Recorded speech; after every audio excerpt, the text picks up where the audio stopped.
Hello, hello, hello. How are you guys doing? I hope you're all well. First order of business. Tell me where you guys are tuning in from. I see we've got about 500 people watching, which is lovely. And we've also got some super chats already, which I'll get to in a second. But please let me know where you're tuning in from. And hold on, what have we got? We've got 450 people watching. We only have 300 likes. There are a bunch of you which haven't hit the like button, so please hit the like button. Here we go. We've got USSR. That's lovely. We've got people with the time machine in the audience. That's really good.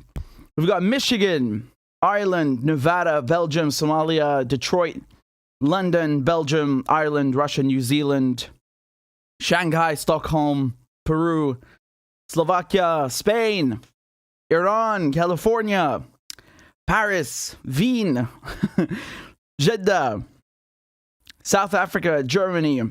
That's really wonderful. Nashville, Slovakia, everywhere, the whole globe. You know what I want to do? I'm not kidding. This is what I'm going to do afterwards. I'm going to look and I'm going to plot a map, okay? And we're going to see all the countries where people are tuning in from. So this is great. Minnesota, Peru, Honduras, Philadelphia, Toronto. Lovely, lovely. This is great. This is great. Shout out to all of you in your cities and your states and your countries. It's brilliant. It's really, really, really warms my heart. And unfortunately, the news that we're going to cover, not very good.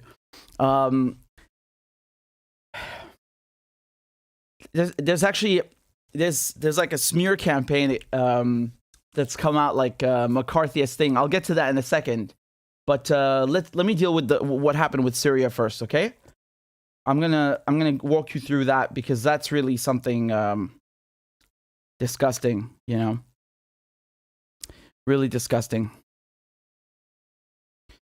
So please just make sure you've hit the like button. Again, I don't think I'm not sure the algorithm is, you know, too much sympathy towards what I'm saying. So we have to do our best to fight the algorithms. Just go one moment.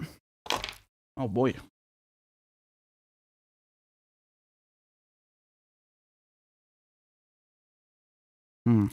Yeah. All right. Let's do this.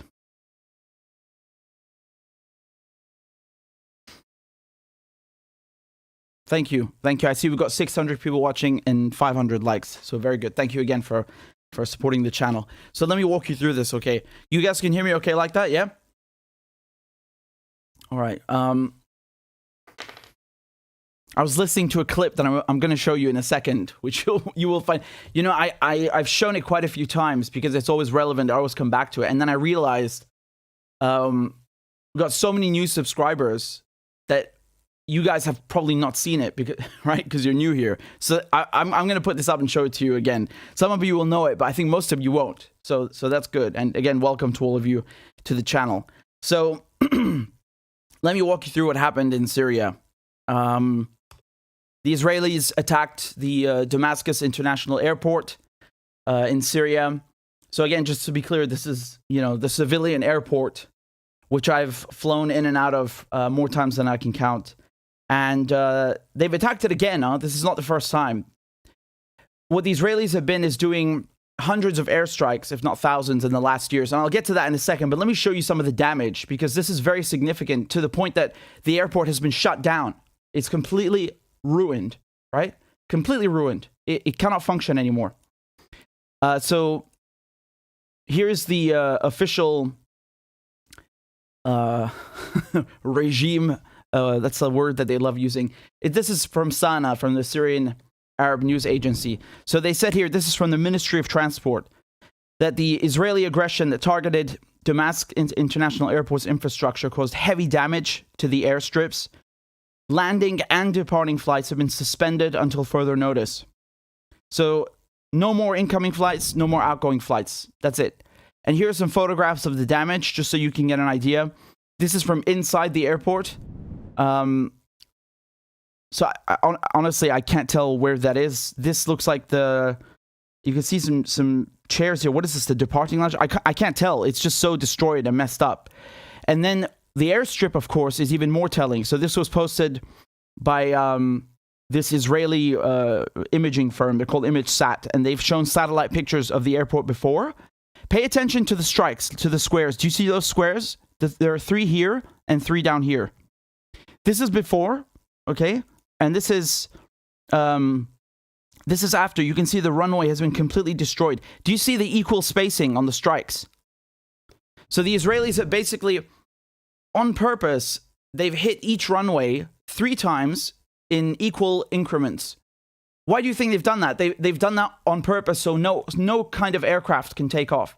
Because they hit it a while back, I think it was a few weeks ago, and that prevented heavy aircraft from landing. But other planes could still take off. So now they've hit it in 3 increments, same on both runways, to make sure none of them can be used.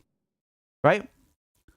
That's quite vindictive. That's quite malicious. It's very, very clear. That it's not, people are laughing and saying, oh, look how accurate the Israeli defense forces are. Oh, they're the best in the world. They love this haspara, this propaganda that, the Israelis, they're the best, they're the smartest, all of this. Now, this is quite vindictive, actually. That's what it shows. That's what it shows. And, the headline here, you can see in Al Jazeera, heavy damage to Damascus Airport confirmed after Israeli attack. And then, of course, here, Syria's Damascus Airport flight suspended, which is what I just read to you. I read to you the communique from the Transport Ministry that all flights are suspended. So they need to repair the airport now, and that's going to take a lot of time. No one knows how long that will take. France 24, this is what they said. They said Syria's repairing the airport damaged, and they say down here, check this out. So they're quoting the Syrian Observatory of Human Rights, which for those of you who know what that is, I mean, it's basically, I'm not going to get into this now, but it's based in London, and it's we all know what it is, okay? So either way, look what they say down here. According to the observatory, the damaged runway was the only one still operational after an Israeli strike last year put another one out of service. Okay? So again, you can see that this is something that is, happening regularly, where the Israelis are hitting Syria. But the airport specifically, there have been multiple strikes, and now they've really completely out of service. Very, very vindictive. This took place on June 9th. 2022, this particular strike, and it was a pre-dawn raid, as they like to call them, right? So let me show you from,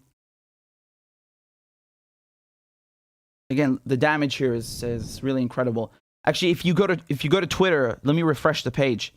They've hidden the photographs. They say the following media includes they basically say it's gory, right? Includes potentially sensitive content. But it's not at all. It's just the wreckage. So why are you hiding it? I know, it's like they're trying to hide the evidence of the Israeli crimes. Why are you censoring it? Let people see what Israel's done. Why don't you show them, right? They do this on YouTube, by the way, the collateral murder video from WikiLeaks, or some of the videos that I've done, where it's really damning evidence of Western crimes. They make you log in or provide your ID, like these sort of obstacles and hurdles that discourage people from watching them, right? Now, this is obviously nothing new, right? The Israelis have been coming in and attacking Syria for years, literally years, almost every week for years. Here in the Washington Post, look what they say.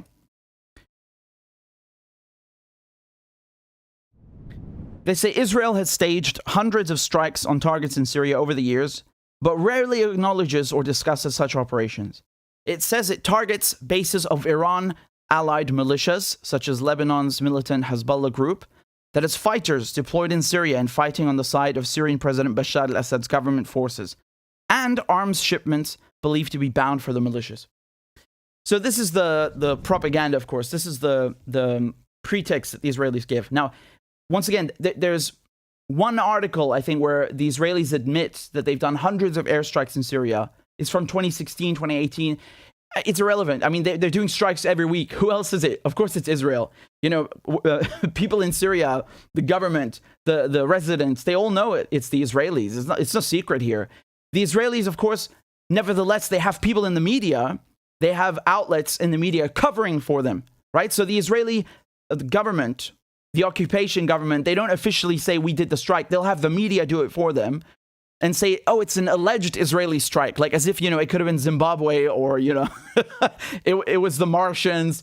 Yeah, no, it's Israel. And then, of course, they give the pretext. They say, well, look, man, there's these big Iranian boogeymen, you know, they're hiding somewhere in Syria, and they try to, like, justify it for them. Now, I want to ask you a question. If Russia had just fired missiles on Kiev's international airport and completely destroyed it, so it's completely out of service, what do you think would be happening right now? Because if you compare that sort of outrage with what's happening now, I mean, there's nothing, right? There's no outrage whatsoever. This is kind of like a page 10 story, right? Oh, yeah, the Israelis, they just hit Damascus Airport. Yeah, anyway, back to the news. Wow. Again, this is the main airport. This is Syria's biggest airport. It's the international airport. They've completely destroyed it. You know, the Israelis say, oh, but there were arms shipments. I'm sorry, man. If the Russians said that about the Kiev airport, do you think anyone would care? No one would care. They'd say, why did you hit that airport? You can't do that. This is civilian infrastructure. You know, don't lie to yourself. Don't lie to yourself. You know that they would be outraged. This would be page one.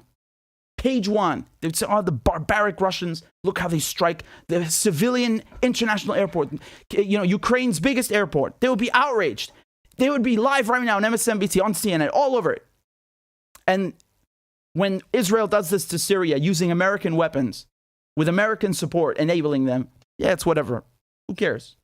Oh, yeah, Hezbollah something Iran, something Hezbollah. You know, the same recycled propaganda to try and condition you. And once again, I would tell you another thing. They would say, if this happened hypothetically with Ukraine, they would say, of course Ukraine is allowed to bring in weapons. Ukraine is trying to defend itself, right? Ukraine is allowed to have weapons shipments from Poland, from the UK, from whoever. Ukraine is allowed to have foreign fighters. But not Syria. No weapons shipments for Syria, and no foreign fighters for Syria. I mean, foreign fighters is ridiculous because the only foreign fighters in Syria are, of course, you know, Al Qaeda and all that stuff. But you know, in this case, Iran is a country, Russia is a country, Hezbollah is, you know, the most effective armed force in Lebanon, and they're invited legally in Syria, and they still don't tolerate it. Right? They still say, oh, this is bad, this is shady. What do you mean? What do you mean exactly? It's okay for Ukraine to do that. It's not okay for Syria. And the Israelis think that, oh, we're defending ourselves. What do you mean defending yourselves? Let me explain something to you guys. Let me explain something. The strikes 2 days ago, 1 day ago, this strike right here where they destroyed the airport, you see that?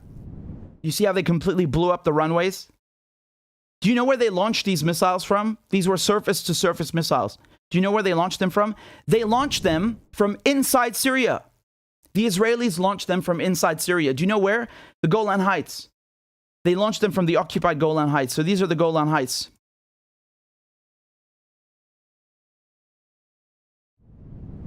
You see this?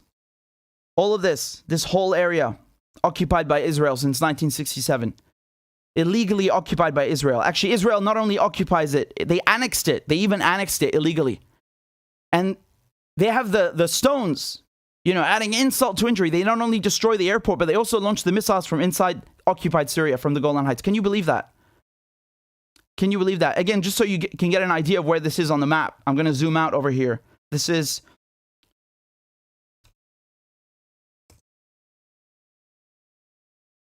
You see that? These are the Golan Heights over here. This is Syria, and the Golan Heights are right here. And so, you know, they talk about, oh, well, the Ukrainians are fighting for their land. They're being occupied by the Russians, all this. But, you know, Syria is not allowed to do that. No. And then they also frame it as Israel is the victim, right? Even though it's occupying Syria. Israel is the victim, even though it bombs Syria every week. And, you know, Syria is the aggressor. It's unbelievable, right? The how effective the propaganda is. It's very, very, it's really something. And so almost every single week, I'm not kidding, almost every single week they go in and they bomb Syria, and they do it from the Golan Heights. And you know why? Because the Israelis are trying to cripple Syria. You know the expression in English, kicking someone while they're down? This is that, okay? This is kicking someone while they're down. So Syria is dealing with Turkey occupying Idlib in the north. You got 30,000 jihadists in the north. You've got the Americans and the Kurds taking all the oil in the northeast, Hasake der Zor. You've got another US base in El Tanaf. You've got the Israelis occupying Golan Heights. You know, Syria's like chopped up in 5 parts, four or 5 parts. And Syria's still not liberated all the other territories. So Syria's still in a state of war since 2011, and at war with Israel, technically speaking, at war with Israel since 1967. So Syria's got 4 or 5 fronts, literally 4 or 5 fronts to deal with. And the Israelis are like, you know what? Let's go and bomb them. Let's go and bomb them. Let's kick them while they're down. And even though the Iranians, the Russians, Hezbollah have come into Syria to support the government, the Israelis say, oh no, this is a threat on our border. Hold on a second. Israel is occupying Syria, not the other way around. How can you occupy someone else and say they're a threat to you? And you have much more weapons and much more intelligence and everything. You got state-of-the-art jets, intelligence, all of it. And you feel threatened? Come on, this is nonsense. This is garbage you hear on Fox News, on CNN. Don't believe that. Don't poison your mind. Look at the map. Look at the history. Who is bombing who every week? Is Syria bombing Israel every week? No, Israel is bombing Syria every week. Who just destroyed Syria's airport in Damascus? Israel destroyed Syria's main airport. Both runways are out of action. Who is the one that is taking the oil from the Golan Heights? Who's the one that's building ski resorts on our land? Who's building ski resorts on Syrian soil? It's the Israelis. Who annexed the Golan Heights? It's the Israelis. Syria's not doing anything to Israel. They're liars. They have the upper hand, and they are kicking Syria while it's down. And not only that, they're even supporting Al-Qaeda. Don't take my word for it. Do not take my word for it. I will show you the former head of the Mossad. The Mossad is Israel's intelligence. Don't take my word for it. Straight from the horse's mouth. Listen. This description. I think we have no preference. Okay, you say no preference. There have been reports that Israel has been treating wounded Syrian rebel fighters in its hospitals on the border, including fighters from Nusra Front, which is, of course, the Al-Qaeda proxy in Syria. Do those reports worry you that Israel's helping wounded Al-Qaeda-aligned fighters? As I said before, in a different context, it's always useful also to deal with your enemies in a humane way. And I think that when you have people who are wounded and you can deal with them in a humane way, the considerations as to whether to take them in are not simply whether it's politically useful or whether it's politically So it's purely humanitarian, you say. So there's no tactical or political or strategic... I didn't say there's no tactical. I said the main consideration, the immediate consideration is humane. But the tactical issues involved, I mean, you know better than me the phrase blowback. You don't think there's going to be blowback against Israel if you get into bed with a group like Nusra Front? No, I don't think so. I don't think there's going to be blowback. Why? Because I think that, unfortunately, the rules of the game in Syria are such that you can do anything that is not possible to be done anywhere else. Yeah, I think people said that in Afghanistan. Shameless, absolutely shameless. Right? They think Syria is their backyard. Well, I have news for you, man. Because a lot of armies and a lot of countries and a lot of civilizations and a lot of empires came to Syria, and right now they are nothing but dust and ruins. Right? The Romans, the Greeks, the British, Ottomans, all of them. Right? So don't get so cocky. This is really something that you will, you hear it from the horse's mouth, and yet you still can't believe it. Because it's so outrageous, and yet there it is. And yet, right there, he's admitting that Israel is working with Al-Qaeda. Right? First he says it's humane. No. It's because they want to get rid of Assad. You understand? They want to get rid of Bashar al-Assad. They don't want to have somebody in Syria who is supporting Palestine, who is supporting Lebanon, and who doesn't want to be occupied, right? So, when they say that they're bombing the airport in Damascus and destroying the runways over here, because they feel threatened. They're liars. They're complete liars. Syria is the one that should feel threatened by Israel. Israel is stealing Syria's land, occupying it illegally. Syria is getting bombed by Israel every week. Keep in mind, this airport, again, the airport has been bombed a couple of times and now it's really destroyed. But other targets in Syria are always being bombed. Every second week you hear something. Go right here on my channel, right here. And look how many videos I've done of Israel has bombed Syria. I've lost count. I tried counting. I didn't bother after a few weeks. It's too much. Way too much. I've lost count. It's literally in the hundreds of if not thousands. In the last years, we're talking 2011 until now. And there's a reason for that because, again, like I told you, Syria had to struggle with Al-Qaeda, with all of this, all the armies occupying it, and it couldn't handle Israel. And many people say, where are the Russians? Right? Because the Russians are in Syria, and the Russians have the S-300, the S-400. These are surface-to-air missiles. They're air defenses.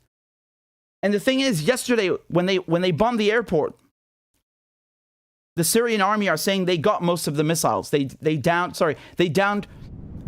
most of the missiles with the anti-aircraft defenses, right? So sometimes, again, it's planes that are bombing Syria, and in this case, it was surface-to-air missiles. And the Syrians, they got most of them, but not all of them. So that's what you'll do. You'll launch a volley of missiles, and you hope that just a tiny percentage gets through. And it's enough. 6 missiles, that's all you needed. And they got it. And the question is, where are the Russians? Where are the Russians? Because the Russians have the state-of-the-art defenses. The Russians also have ties with Israel. Remember, the Soviet Union was the first country on earth to recognize Israel.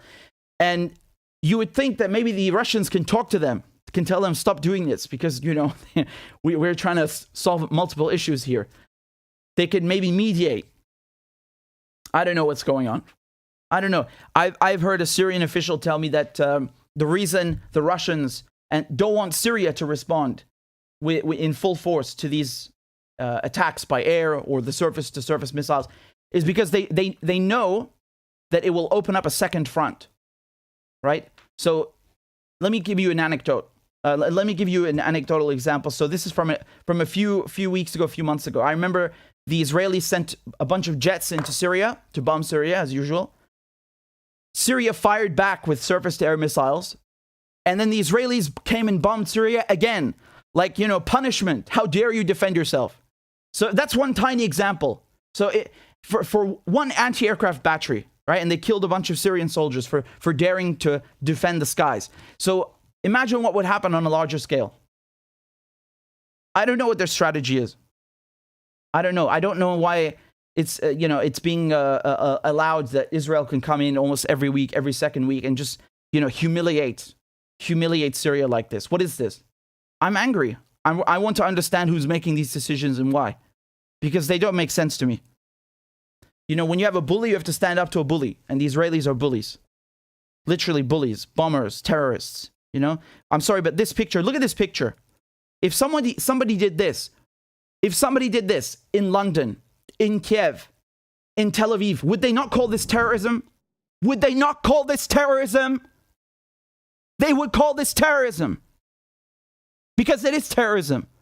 So why is Israel allowed to do this to us? What is this hypocrisy? Huh? Let me tell you something. In 2006, when there was a war between Lebanon and Israel for about a month,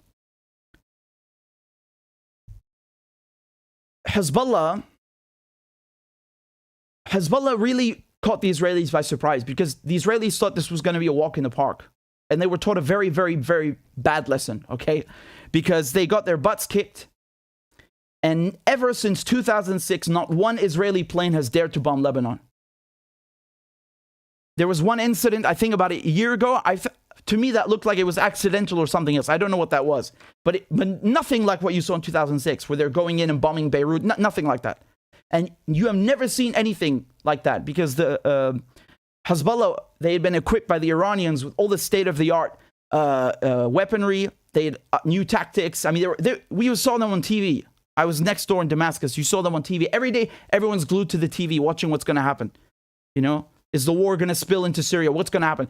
You had these guys coming out of the ground with tunnels, literally built tunnels. They're coming up behind the Israelis with the grass on their heads, everything, you know? And they even hit an Israeli ship. You have Hezbollah that has no air force, no navy, nothing, taking out an Israeli ship. They never expected that. And they got their asses handed to them, and not one Israeli jet has hit Lebanon since then, since 2006. So, very clearly, you have to stand up to a bully. When somebody comes onto your soil, you have to stand up to a bully. I don't know what's going on here. I don't know why they allowed this to happen. Enlighten me. Maybe I didn't understand, maybe I don't understand the strategy. Enlighten me. I would like someone to enlighten me why this is happening every week. It makes me very sad. This makes me very sad because when I think of the airport in Damascus, I think of, coming out and seeing my grandfather, my uncle, my cousins, my family picking us up. Really nice memories all the time. And now they desecrate it like this. This is the photograph I took of the airport. It's nothing special, but I took this on what was the day? I think 31st of July, 2010. Let me just double check.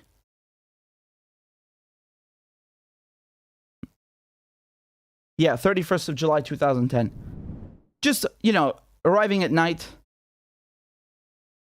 Great memories. Such great memories, مطار دمشق الدولي. مطار دمشق الدولي. So the international airport of Damascus. That's it. And right now what they're doing is they're rerouting all the passengers that have had their flights canceled. They're rerouting them through Aleppo. Aleppo is the second largest city in Syria. It has the largest population of any city, and it's the industrial economic capital of Syria. Damascus is the administrative, right? Sort of. It's the capital, but Aleppo has the industry, the population, and so on. And there's an airport there. Very often, when you fly to Damascus, very often they will land first in Aleppo. Some people will get out, others will get in, and then it continues to Damascus. I remember that many times, many times. So now that's what they're doing, and I just wanted to show you very quickly.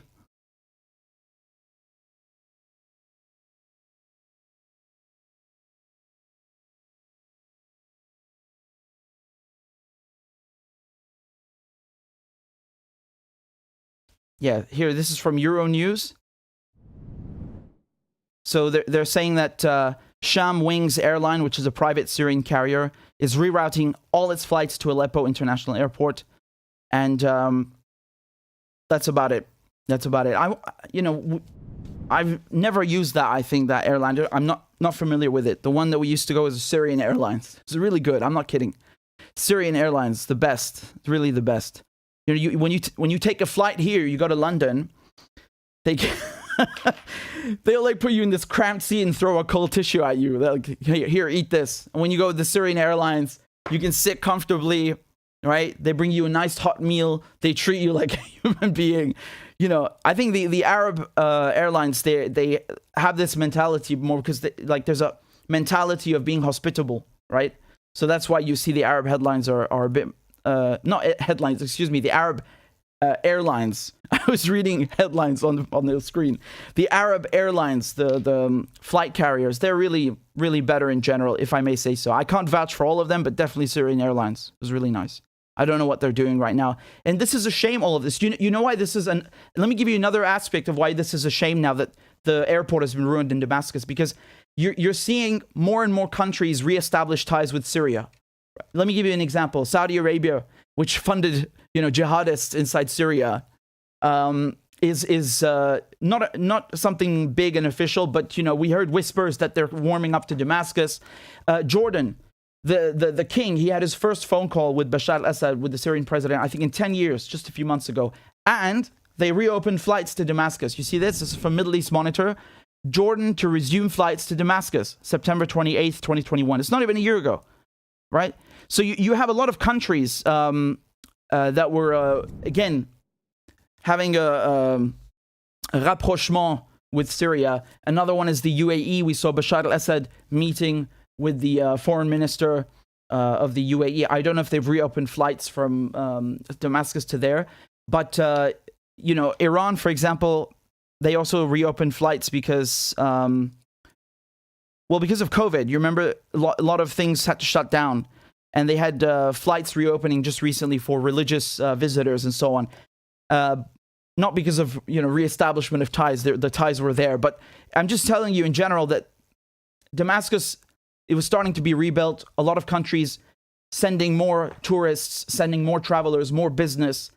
And, you know, it's just, it's all gone now. It's out of service. We don't know how long it's going to be out of action. This might take weeks. It might take months to fix. And the problem is it might happen again because no one is doing anything about it. Very heartbreaking.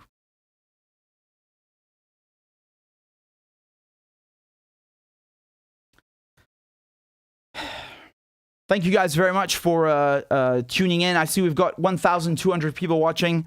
We only have 860 likes. So please make sure that you hit the like button because it helps the algorithm and it helps the channel to grow. I've got one more thing that I wanted to show you, which is just nuts, like really nuts. You know, a lovely little smear campaign, right? Man, they're really something. They're really something with this nonsense. If you're following me on Twitter, maybe you saw what I posted, right? Just unbelievable. So right now what they're doing is like, if you're saying anything critical of NATO, they're going to come after you, including myself. And I'm going to show you in a second.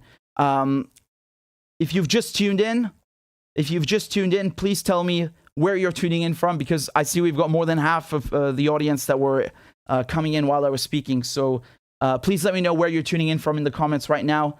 And Legion says Russia will help and rebuild fast. Inshallah. I don't know what's going on with...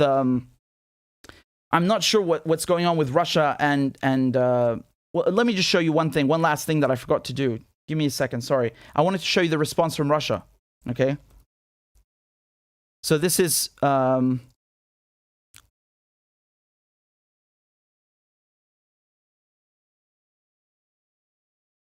okay. Do you know what? This is so crazy, man. I swear to God. Here's the response from Russia to this Israeli strike. So Russia condemns the Israeli airstrike on Damascus Airport. The Russian Foreign Ministry spokesperson, Maria Zakharova, stated that Russia strongly condemns the Israeli airstrike on Damascus International Airport and calls on the Israeli side to stop this vicious practice. That's good, huh? They practice, that means it's regular. So a statement on the ministry's website said that we are compelled to reiterate that the ongoing Israeli shelling of the territory of the Syrian Arab Republic in violation of the basic norms of international law is absolutely unacceptable. We strongly condemn Israel's provocative attack on the most important object of the Syrian civilian infrastructure. Such irresponsible actions create serious risks for international air traffic and put the lives of innocent people in real danger. Absolutely. And Iran also condemned it. So the Iranian foreign minister condemned the Israeli missile attack on Syria and vowed his country's continued support for the Arab state. This was during a phone call with al-Mikdad, with the Syrian foreign minister. He said that Israel's attacks on Syria's infrastructure are not only in violation of the country's sovereignty and territorial integrity, but also contravene international laws and humanitarian principles. So exactly, you know, they talk about international law in terms of Ukraine and Russia. All of a sudden, you know, all these NATO countries that spent decades bombing and killing other people and countries, you know, they have something to say about Ukraine. But then when Israel, their friend, you know, their colonial project in the Middle East is bombing Syria and bombing civilian infrastructure, they have nothing to say. It doesn't even, not even a statement, not even a pretentious readout. Zero. And this hypocrisy is exactly what we're talking about. They're hypocrites. They are absolute hypocrites. And notice how Russia and Iran are talking about international law. International law. If you listen to officials, to presidents, to prime ministers, to foreign ministers, when they speak in Europe or the United States, they're saying international norms, right? Or the international order. They never say law because they don't care about the law. They just make you think they said that. They didn't. So this is very important. And I just want to say it's really tense now between Russia and Israel. You guys remember that a few weeks ago, the Russian foreign minister, he said something about Hitler being Jewish as well in response to a question about Zelensky and whether there are, Nazis inside Ukraine. And of course, this really angered the Israelis. And I can understand why. I get it. I don't think that was completely necessary. You know, on the one hand, Lavrov is a very seasoned diplomat. And he's been doing this for decades. So, you know, it's not me who's going to tell him how to do his job. But at the same time, I don't think that was necessary. I think there's so much evidence, so much actual hard evidence to point to. You don't need to make some, you know, this sort of comparison or whatever. And the Israelis really got upset, right? And then the Russians got upset in response. And this is, again, this is to the benefit of Syria. There's no doubt, because Russia, as I said, has ties with Israel. Many Israelis are originally Russian Jews. Many are Ukrainian Jews. Not all of them, but a good chunk, right? A good part. So both Russia and Ukraine have ties to Israel. And Russia, at the same time, is also supporting Syria, giving heavy support to keep the government there, in charge and let it survive. Although I don't like phrasing it that way. It's not about making sure Bashar al-Assad is the head of state. No, it's about protecting Syria from Al-Qaeda, from NATO, and so on. It's much bigger than that. It's not about one guy, you know, whatever they want to tell you on CNN. But my point is that the Russians now are kind of veering more towards the Syrian side, which is beneficial to Syria. It's good that there's beef between the Israelis and the Russians. There's no doubt about it. And I want to say another thing. A few weeks ago, there were reports of an S-300 being used. I told you just before, the S-300 is a state-of-the-art anti-aircraft surface-to-air missile battery built by the Russians. And Syria has a few of them. I think some that were delivered were destroyed by the Israelis. I think there was an S-400 that was destroyed as well. But that's besides the point. The fact that this was used in response to an Israeli airstrike, it's kind of like giving the Israelis a warning. You know, like, watch it. Watch it, because we don't usually use this. But if you keep doing this, we might use it. So that was not something you see regularly. That was out of the ordinary, having an S-300 being used. And then now the Russians coming out and condemning Israel, because usually they don't actually. They don't do that. Sometimes they do, but not like this. I think this is the strongest rebuke from the Russians that I've ever seen towards the Israelis about these attacks on Syria. So that's good. You're seeing Russia kind of distance itself more and more from the Israelis, and that is good for Syria, of course. It's beneficial for Syria because, yes, of course, Russia and Iran have the technology to take down the Israeli jets. The problem is you would open up a new front, and I don't know if that's what Syria needs right now. At the same time, it's frustrating to see this stuff happen. Who wants to see their country being bombed? Who wants to see the airport being, taken out of action, completely out of action? This is very frustrating. You know, they're basically coming in and humiliating Syria. It's unacceptable. It's completely unacceptable. So I want to know what the strategy is here. I really want to know what the strategy is. In any case, I just wanted to show you the reactions from Russia and Iran towards this attack on Syria.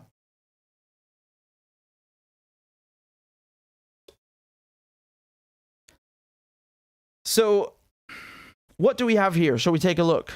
Oh boy. Just a moment before we continue, before I show you this McCarthyist smear campaign against me and a bunch of other journalists, I'm just going to read some of your chats. Tish says, Richard, do you think Israel is trying to provoke Russia by this airstrike? I don't know. I really don't know. I honestly, I don't think it's because of that. I think they just wanted to destroy the airport. It's more about destroying the airport. Because, you know, they say that there's military cargo coming in through the airport. I mean, okay, let me rephrase that. Israel is not saying that. Their mouthpieces in the media are saying it for them, so Israel doesn't have to, You understand how this game works? The Washington Post, New York Times, these are mouthpieces for the US establishment, the British establishment, the Israelis. So they come and say, well, look, man, there's Iranian military, military equipment coming through here, supplies for Hezbollah, Iranian boogeymen, all of this sort of rubbish. And that's how they try to justify it. Well, this is ridiculous. When you have an agreement with somebody, when one country says to another country, hey, you guys come put your stuff here, we need your help, just use this airport, it's none of their business. Right? They say this with Ukraine. Don't they tell you, look, Ukraine is free. Ukraine can join NATO. It's none of Russia's business. Right? Like Russia has to shut up and tolerate that. It's none of Russia's business. Ukraine can do whatever it wants. It's a sovereign country. Okay, what about Syria then? Syria can't work with Russia. Syria can't work with Iran and Hezbollah. You're imposing conditions. Like, they're such hypocrites, man. They're unbelievable, really. So I don't know if it was provocative. I think it was just them trying to be... doing their usual nonsense. Let me just show, hold on 1 second.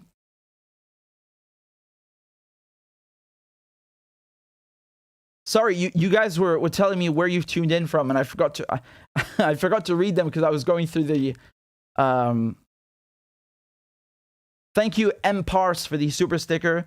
Zifia says, is Turkey entering Syria to secure it from Israeli allies, the Kurds, and strengthen the future Syria, Iran, Lebanon alliance in the war against Israel? I doubt it. That's wishful thinking, though. I don't think it's I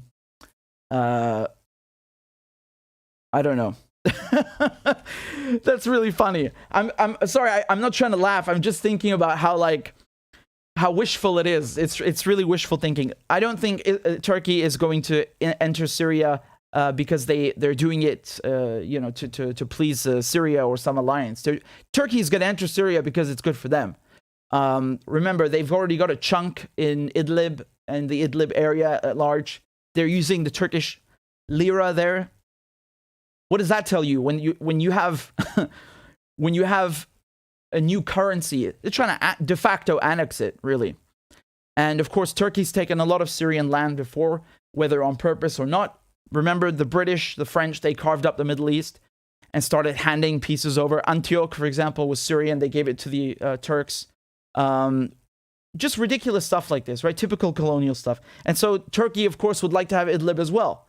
And they won't admit this. And they'll say you're crazy when you say that. Okay, well, answer my question. Why do you have the Turkish currency there? Huh? Why is Turkey literally in there? What are they doing there? And they say, oh, we're protecting our border. What do you mean protecting your border? Turkey is the one that let all these Al-Qaeda and jihadist fighters into Syria. Syria is the one that should be protecting its border. You know, it's unreal how you hear the Israelis, you hear the Turks talk about defending themselves when they are the ones that are actually violating Syria. It's fucking unbelievable. It's like Twilight Zone levels of logic. Unbelievable. Right? It's like I come to your house and I kick open the door and I let a bunch of people in to trash your place. I'm like, don't worry, bro. It's for my protection, okay? So don't worry. I'm protecting myself from you. I don't want you to come to my house. I gotta be in here. What? C'est malade, quoi. Vraiment. Candace Strikes says, Richard, oh boy. Come on now and give us a good 8-hour stream. That's a good chap. Strokes chin Britishly. I'm only kidding. Now, I don't know, man. We'll see. But I wanted to talk about this thing in Syria. And the next thing I'm going to show you is nuts. Really, this is nuts. I don't even know where to begin with this. I need you guys to bear with me because it's something that is so outrageous. It's just...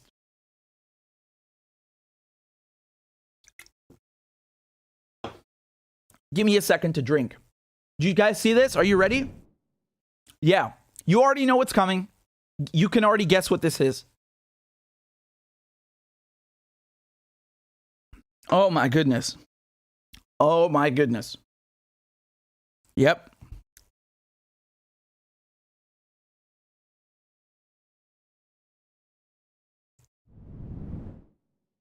Let's start. Let's begin. This is something unreal. So there's this Canadian university. They just released some study where they put me on a list, right?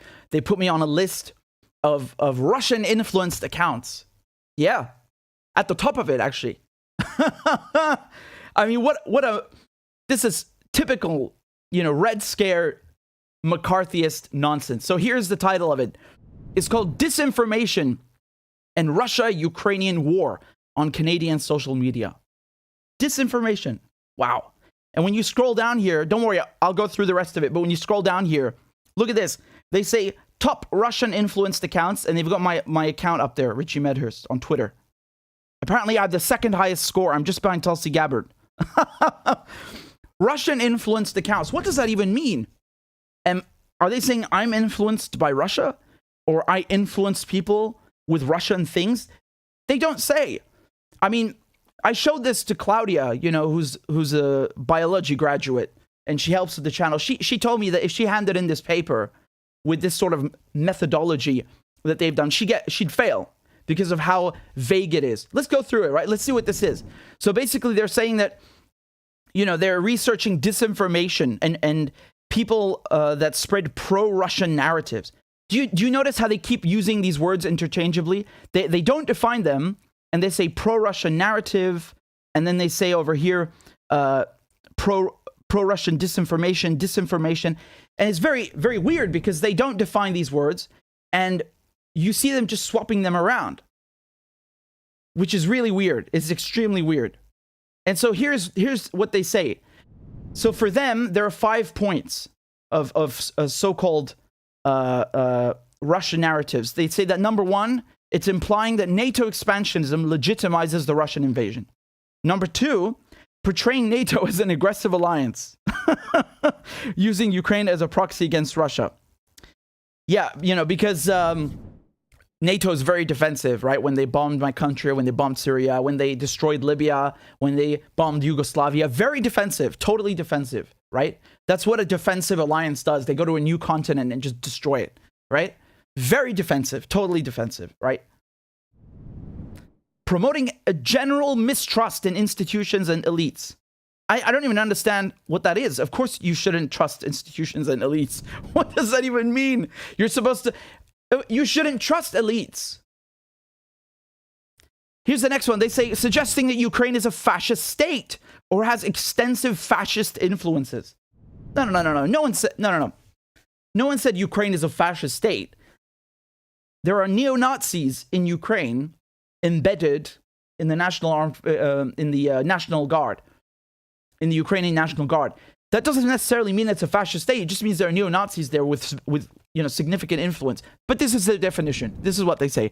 And then down here they say promoting a specific mistrust of Canada's Liberal government and especially of Prime Minister Trudeau. Oh, wow, man. You're funny. You're really funny. Like, apparently not trusting your government in Canada, this is disinformation. And it's Russian. It's specifically Russian, right? It can only stem from Russia. Look at this figure over here. You see what they've done? They've basically plotted a figure. They're saying this is social network of Canadian Twitter, okay? This whole thing. And they say US influenced and Russia influenced pro-Russian accounts are in magenta and red clusters, respectively. Well, I don't see a red cluster at all. I'm sorry, but I just don't see it. Is there a red cluster somewhere? They basically got Fox News in the middle, and then up here they've got McFall, who used to be the U.S. ambassador to Russia, who really hates Russia. The president of the United States. And then down here, they've got me, Richie Medhurst, next to, I'm sorry, I don't know all these names, but next to, near, Tulsi Gabbard, WikiLeaks, Greenwald.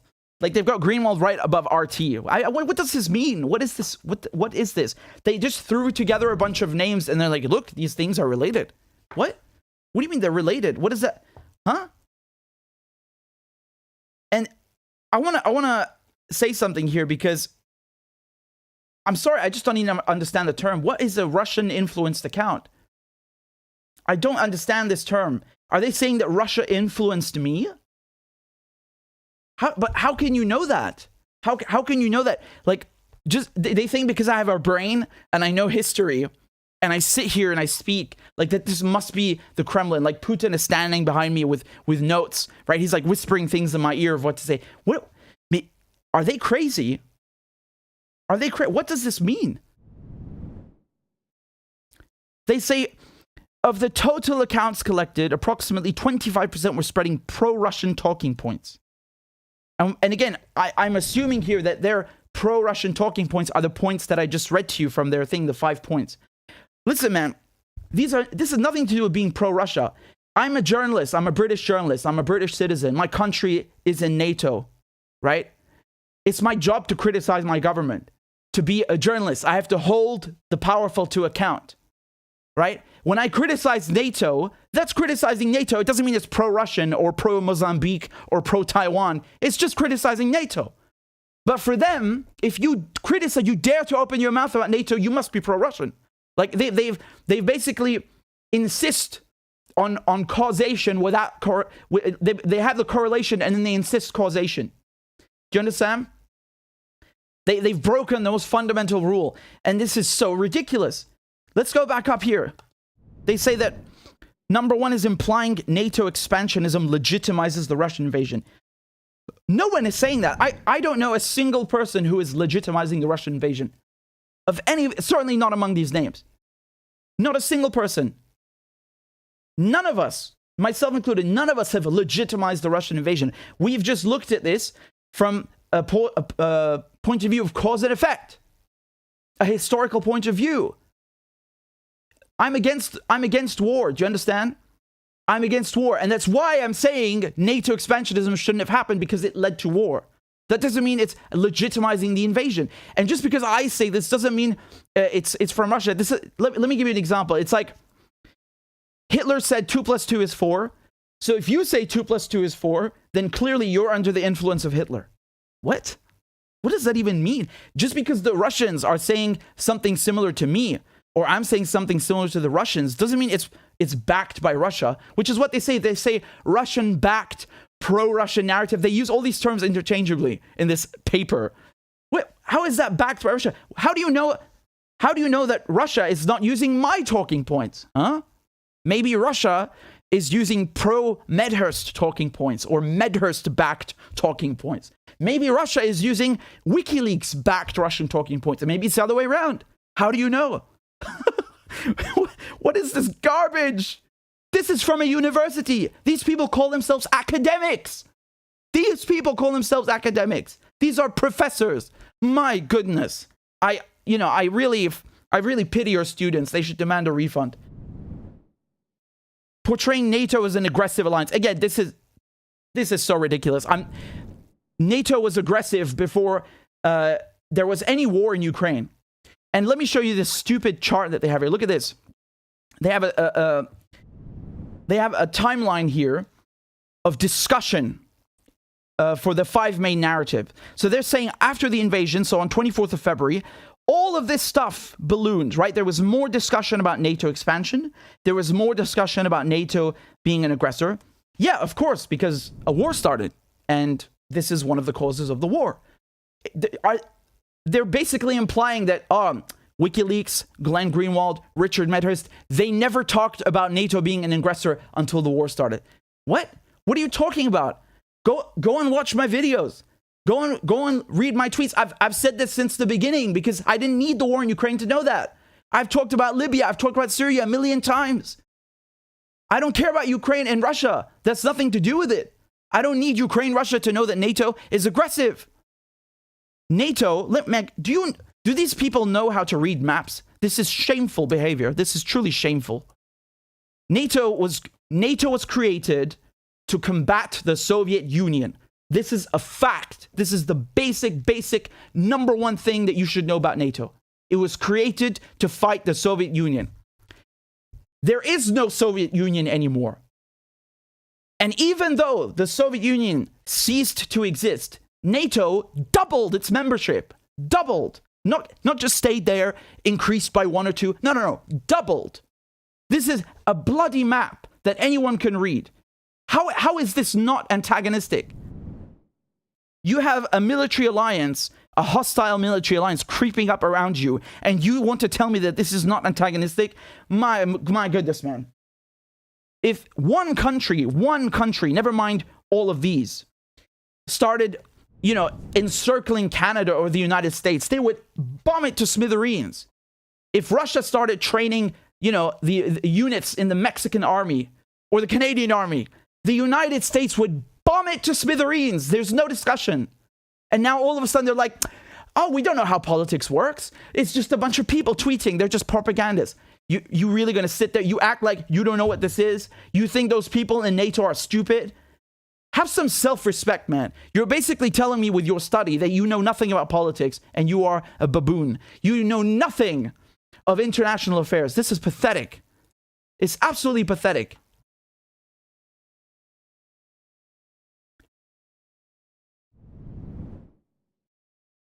Promoting a general mistrust in institutions and elites. I don't even know what to say this is. And then down here, a specific mistrust of Trudeau. Yeah, look, man, you guys keep saying that Russia is a dictatorship and Syria is a dictatorship and there's a cult of personality. It's totalitarian and authoritarian and everybody must bow down and pray to the supreme leader and they're all zombies and brainwashed. And now right here you're telling me that, oh, look, these guys, these shady Russian propagandists, they're questioning our prime minister. They're questioning our elite institutions. They must be aggressive and they must be foreign agents. Wow, so you're basically using the textbook fascist argument that anybody questioning the government is a foreign agent. Well done. Well done. And then you talk about Russia. Man, these people make themselves look like clowns. Clowns. My goodness. My goodness. I posted this thread on Twitter and you guys were saying, well, at least you got the first score on the second list. I guess so, I guess. You know what's funny though? Here they say these are top US influenced accounts, and then here they say top Russian influenced accounts. And yet when you scroll back to the top, look what they say here. They say there are two sources, right? There are accounts influenced by sources from the US and influenced largely by sources from international sources, Russia, Europe, and China. They didn't say Russia, Europe, and China down here. They only said Russia. Why did they change the name? This should say Russia, Europe, and China, and yet they only put Russia. We know why, because this is basically trying to smear anybody on this list, right? Basically saying, oh, this guy's influenced by Russia. Oh, he's this and that.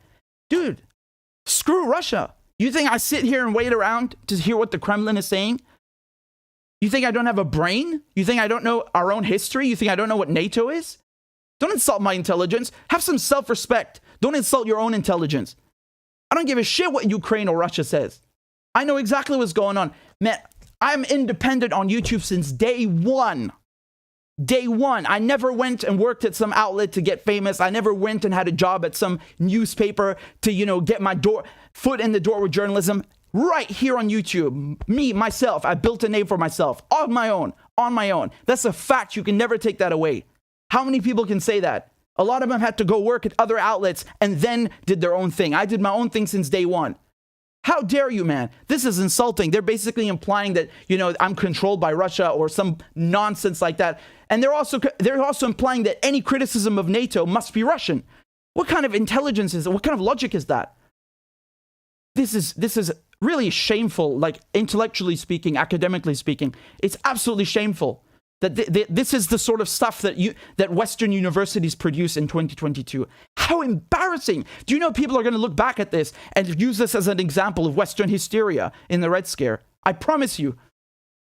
My goodness. They have no shame. This is like a witch hunt. This is the stuff they accuse Russia of doing. Well, the Russian government put, a list of dissidents out on the internet and they made it look like research and now they're going to go and target these people. If Russia had done this, that's what they would say. If Russia had done this, Iran had done this, they would look at this and call it out for what it is, right? That they're targeting quote unquote dissidents. Man. And you know what the best part is? Do you know who the people are that wrote this study? I didn't tell you the best part. Look at this. Look at this. About the authors. It's in the same paper, right? Jean-Christophe Boucher is an assistant professor at the School of Public Policy. He is currently responsible for projects funded by the Department of National Defense. Dude! These guys are literally funded by the Canadian military, by NATO. And they're coming and they want to give lessons about propaganda. This is propaganda. This is propaganda.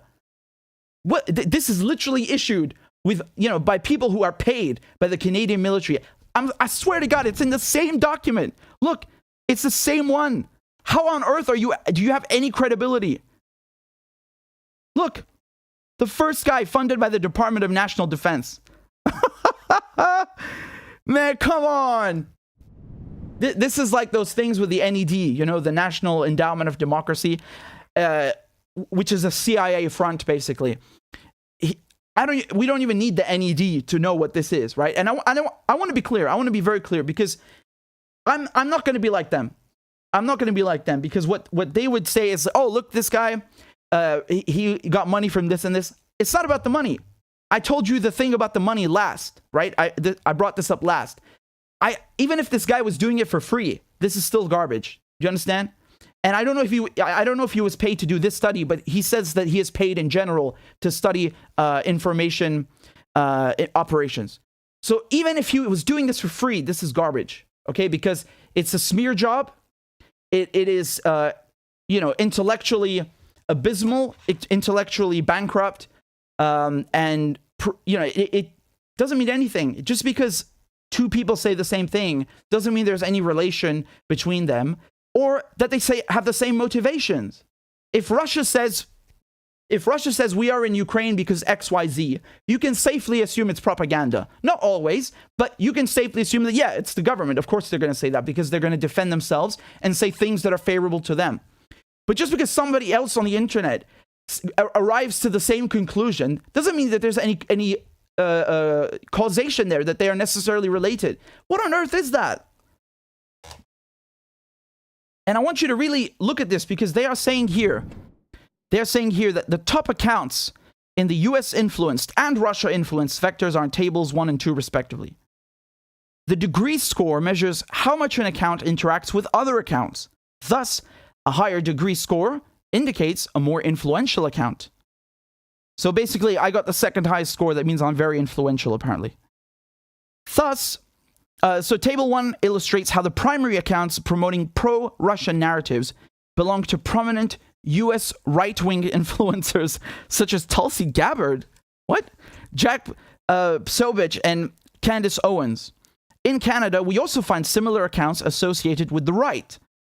And table 2 shows international accounts associated promoting Russian-backed narratives. Russian-backed narratives? What do you mean backed? Russian-backed narratives, that means when I say something, I am being backed by the Kremlin with money, with whatever it is. That's a straight-up lie and a smear.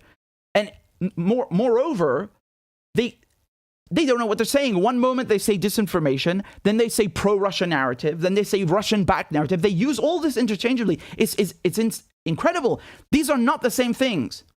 Not only is this fake and wrong, but the second thing is when you say disinformation. What is disinformation? Disinformation with a D is when you purposely, on purpose, you say something wrong. You say something fake. You say something untrue in order to spread a lie. So like propaganda. Propaganda is disinformation. Then they say it's pro-Russia narrative. Those two things are not the same. You could have someone in anywhere saying that, oh, I love Russia. I love the Russian army, for example. And they're just saying that because they're pro-Russian. It doesn't mean it's disinformation. It doesn't mean they said it on purpose to spread it anywhere. Those are not the same thing. You cannot use these terms interchangeably. Disinformation can come from anywhere. It can be about any subject. Number 3, Russian-backed narrative is not the same thing as pro-Russian. How do you know they're backed by Russia? How do you know I am backed by Russia? What is this lie? What is this outrageous lie? They think I have Putin whispering in my fucking ear when I tweet? Are you... Mais vous êtes malade, quoi. Vous êtes malade dans la tête. Vous avez aucune honte, putain. They have really no shame writing this garbage. Voilà, je le dis en français. Hein? Au cas où vous parlez pas anglais, comme ça vous pigez bien ce que je vous dis. C'est quoi cette chiasse abominable? Mais vous appelez vraiment des professeurs? Vous vous croyez des académiques? C'est de la merde, ça. C'est de la pure chiasse. Ça, c'est rien d'intellectuel. C'est des conneries, ça vous avez inventé. Mais putain, Respectez vous-même. Seriously, man, these people are nuts. You know, I'm saying that in English and French to make sure they understood. Because I saw that first author's name was in French. Comme ça, tu me comprends. Ouais? Non, mais vraiment, vous êtes rigolo, hein? They're basically trying to do a new Red Scare, you know? It's neo-McCarthyism. This is from the 1950s. This is from before, you know, from during World War I. They would basically say, oh, this guy, he's pro-Russia. This guy's a communist sympathizer. Rubbish. Absolute rubbish. Criticizing NATO is not necessarily pro-Russia. It just means criticizing NATO. Why can't you grasp that? Why can't you grasp that people have different opinions? Why can't you grasp that people have different opinions and they're not necessarily this or that, right? I don't agree with anything these people wrote, these authors. Am I sitting here and saying, oh, these guys are NATO agents? Did I say that? Even though I would have, you know, a lot of reasons to be, I would be well within my rights to be angry. I still don't say that because it's not true and I don't know that. I only showed you that he's admitting himself that he's funded by the Canadian Army. That's something else. But, you know, I don't even know what this means. They're saying that, you know, we have more influence if our score is higher. And here they say Russian-backed, Russian-influenced. What is this? What does it mean? Russian-backed is you have support from the Kremlin. And Russian-influenced means you're reading too much Russian media. I don't understand this. Also, just a side note, I saw Benjamin Norton. He got international. Why didn't they give me international? I want that label too, man. Come on. And Matt, you know, it's not even correct. Mate, I think, is in Canada as well. Aaron Mate. So I don't know what this whole list is. Glenn Greenwald is in Brazil. They don't even get the countries right. They don't know research, man. They put John Pilger on there as well. John Pilger. I can't believe that. Is that they can't be talking about the same John Pilger, can they? Really? The John Pilger? The amazing documentary maker, the amazing Australian journalist who went behind the Iron Curtain, right? I don't understand this. I'm outraged, and I think this paper is really embarrassing. You know, again, for those of you who are in university, especially those of you who do scientific papers, who do anything, you know, on the regular, you can see that this is just not up to standards. I mean, they don't define the terms that they're using. They have figures with no legends. They are using terms that do not mean the same thing interchangeably. It's really scandalous. I cannot believe that so-called professors put this out. And look at this. This is really funny, man, because they say things that just make you double take, you know? Like this one. They're saying that these pro-Russian narratives are suggesting that the media cannot be trusted as it has lied to justify conflicts like the Iraq War that benefited the West or focuses strongly on Russian actions while ignoring those taken by NATO. I don't know about the second line, but I'm very sorry for you. You should not be trusting the media, especially after Iraq. You know why? Because I remember that. I remember the propaganda on TV with Tony Blair, with George Bush, Colin Powell. I remember all of this, the entire circus. Yes, you should not trust the media after Iraq, especially after Iraq. Never trust the media. What does that got to do with Russia? Hey, go on my channel right now, find a video before February 24th, and you will see me saying the exact goddamn same thing. So what does that have to do with being pro-Russian or pro-Ukraine or anti-Ukraine? Nothing to do with that. Garbage. I've said the exact same things the whole time. I don't flip positions like these clowns, you know, jumping up and down in the circus, just trying to do whatever's popular. This is really embarrassing, you know, what they've written. And they say here that they point to the presence of the neo-Nazi Azov battalion in the Ukrainian National Guard as proof. Yes, what more do you want? They're like, there is no heavily fascist influenced in Ukraine, and yet they have Nazis in the Guard. Do you read your own words? Do you even, you know, read what you write? You literally just said there are neo-Nazis in the Ukrainian National Guard, and then you're saying no, but there's no fascist or heavily, you know, fascist influence in Ukraine. Are you high? Do you read your own words? C'est quoi ça? My goodness. And you know, it's got nothing to do with Azov, man. Nothing to do with Azov, because even before Azov battalion existed, the CIA was working with Ukrainian Nazis. Go learn your Cold War history before you write drivel like this. They were working with Nazis, just straight up Nazis from Ukraine. Ones that participated in the Holocaust, that killed Jews, that killed Poles. They were helping them hide. They were working with them in the Cold War. This is a fact. The CIA was doing that. The other thing, Zelensky, he posted a picture of a guy wearing a Nazi patch, a death set patch on VE Day. That has nothing to do with Azov. That's just a straight up insult to people who fought in World War II, posting that on VE Day, on Victory Europe Day. And to me, it's so crazy because NATO's own account on Twitter also posted people wearing Nazi patches. That has nothing to do with Azov, but they are people wearing Nazi patches. How can you ignore this? Every time they try to tell you, no, there are no Nazis, nothing to see here. Just move along, nothing to see here. They post themselves. They post another photo with people wearing Nazi patches. I mean, you couldn't make this up. This is beyond comical. It's beyond comical. So again, let me just sum this up by saying this is what happens when you are a journalist criticizing your own government and NATO and criticizing the West. This is how they treat you. They say that Iran is authoritarian. They say Russia is authoritarian. North Korea is authoritarian. Syria is authoritarian. All these evil countries, right? They crack down on dissidents. They jail journalists. They go after people who criticize the government. What is this? This is the Western version of that. In the West, they do the exact same thing, if not worse. I sat in the courtroom and I watched a British judge tell Assange that he has to go to the United States, extradited to the United States, because he's a journalist and he published evidence of war crimes. With my own eyes, I saw that, right? I spent weeks in that courtroom watching this show trial, this kangaroo trial of a journalist in central London being treated like some serial rapist in a fucking glass cage. And now they're doing this shit with this McCarthyist nonsense. They're calling us Russian agents because we said shit they don't like. What is this garbage, man? You call yourselves a democracy? What is this authoritarian bullshit? And then they cite these crap studies that are funded by who the hell knows. This is a study that showed that all of these journalists that just so happen to not like NATO, they are, publishing pro-Russian narratives. Pro-Russian my nuts. You just don't like that I'm criticizing you and criticizing NATO. That's what it's about. How about some honesty, man? Don't give me this garbage that you call a paper. University students would be ashamed to give this in. Ashamed. Putain. I'm done. That's it. I'm done, man. This shows that we're having an impact. This is a badge of honor. Don't worry. I know it's a badge of honor. It's just like when the United States government took my television show.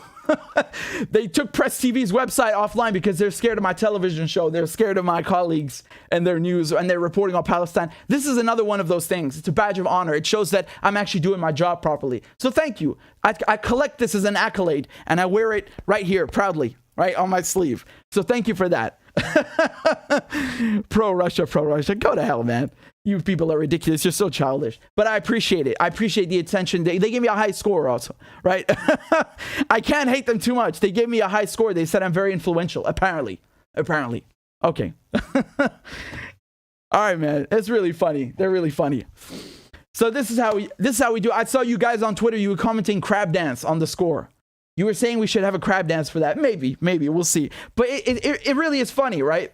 It really is funny. Like, they have all of these, like, you know what, in the courtrooms, how they put on these wigs, like these perms, and they try to, like, act all, oh, my right honorable lady, and, oh, yes, the gentleman, all of this nonsense. It's the same kind of thing.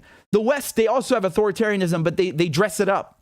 They dress it up, in nice robes and perms and studies. Oh, we did a study, and the study found this and that, right? And then you look at who did the study, people that are getting money from the state, and then they want to call other people state media.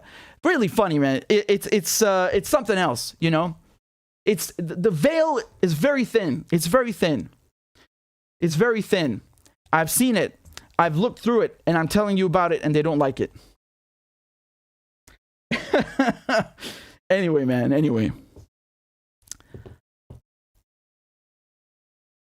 We got to take it with some humor, right? It's a badge of honor at the end of the day. It's a badge of honor, man.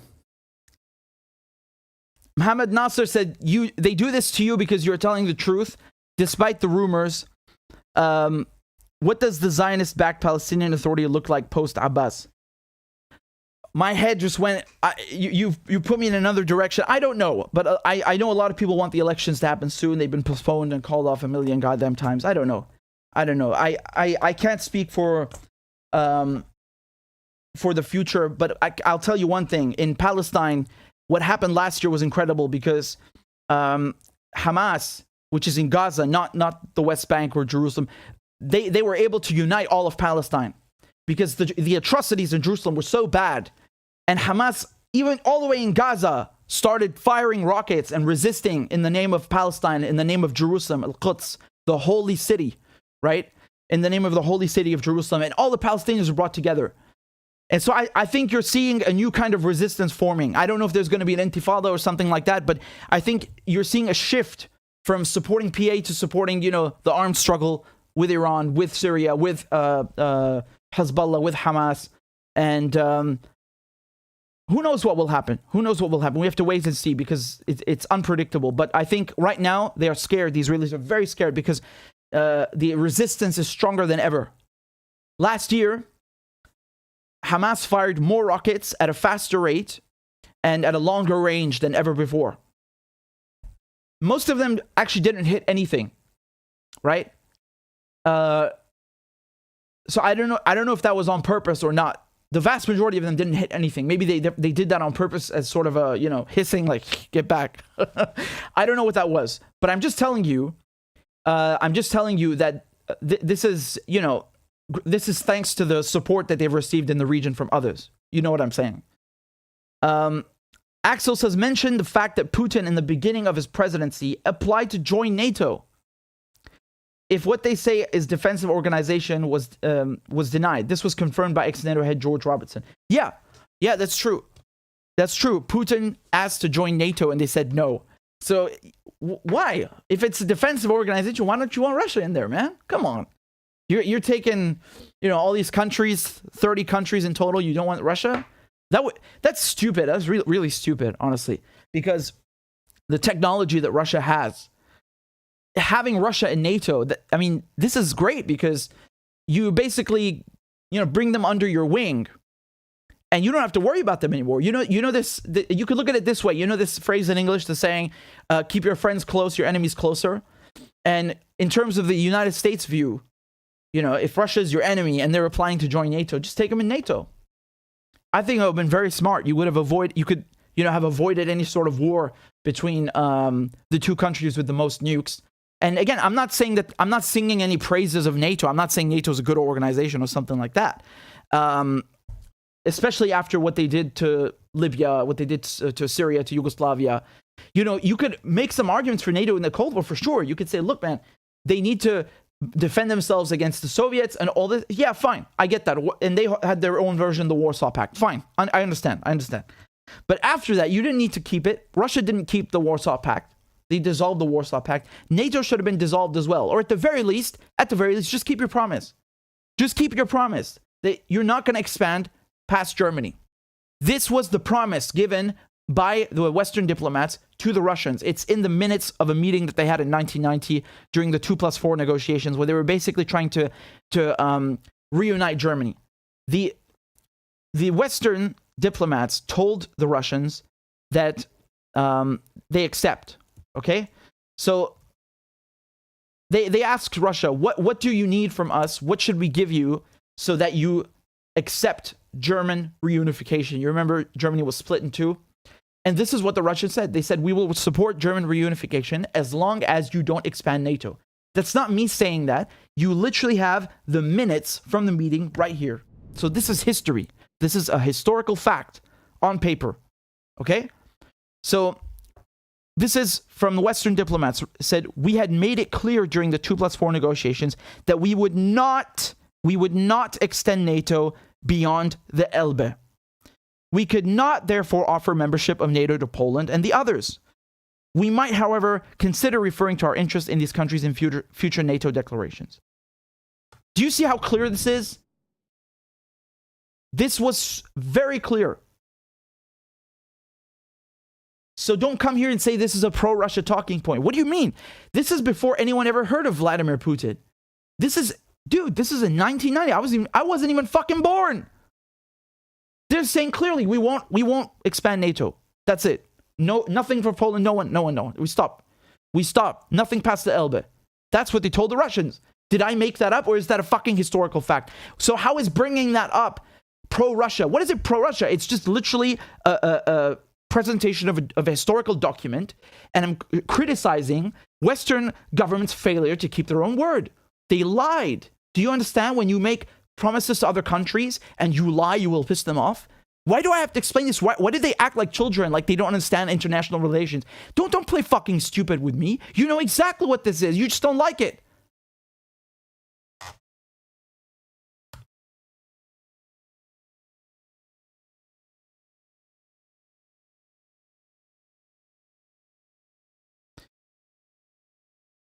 We got some more tips, super chats from you guys. Let me just read them, man. I need to drink something. They're so angry, man. They're so angry. They're so easy to see through.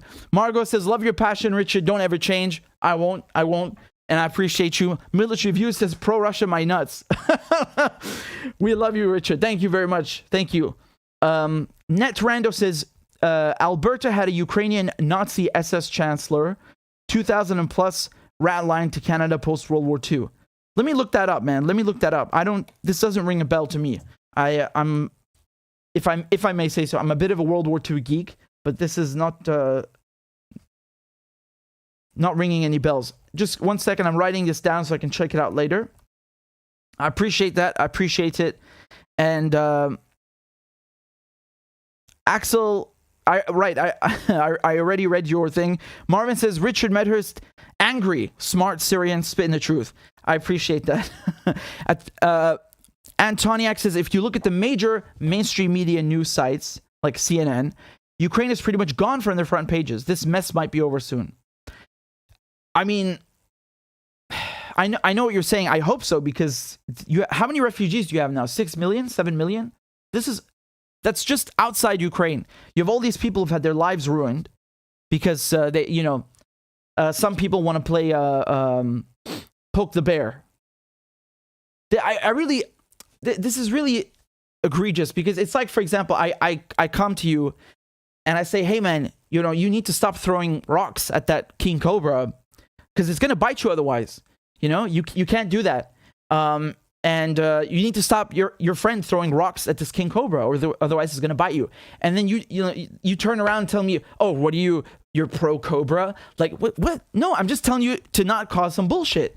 That cobra is going to attack you. Why are you doing this? It doesn't mean I like the cobra. It's just you need to respect the potency. You need to respect the fact that there's going to be a blowback. It doesn't mean you like the blowback. What the hell? What does that mean? Why do they twist everything? It's so childish. It's so black and white. Anyway, I appreciate you guys very much. You're very kind.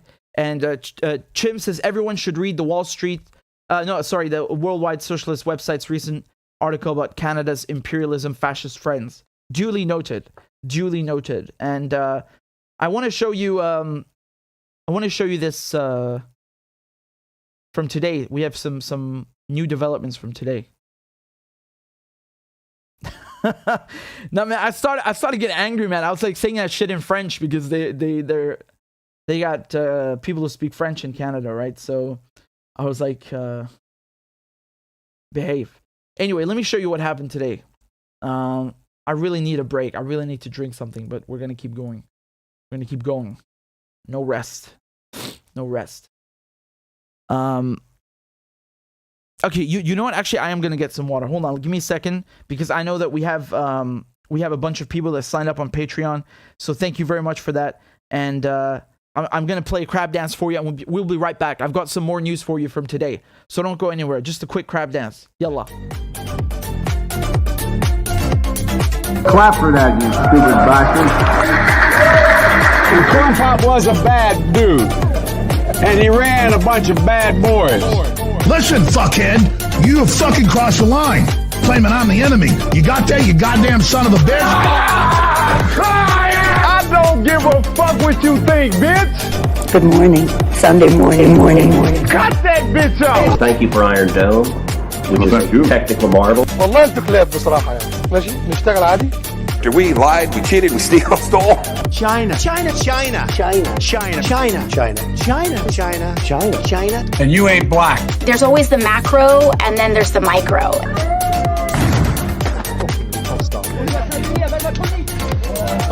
Do not come. Do not come. I'm gonna come. You talking to me? Ladies and gentlemen. I'll have 2 number 9s. Number 9 large. We got him.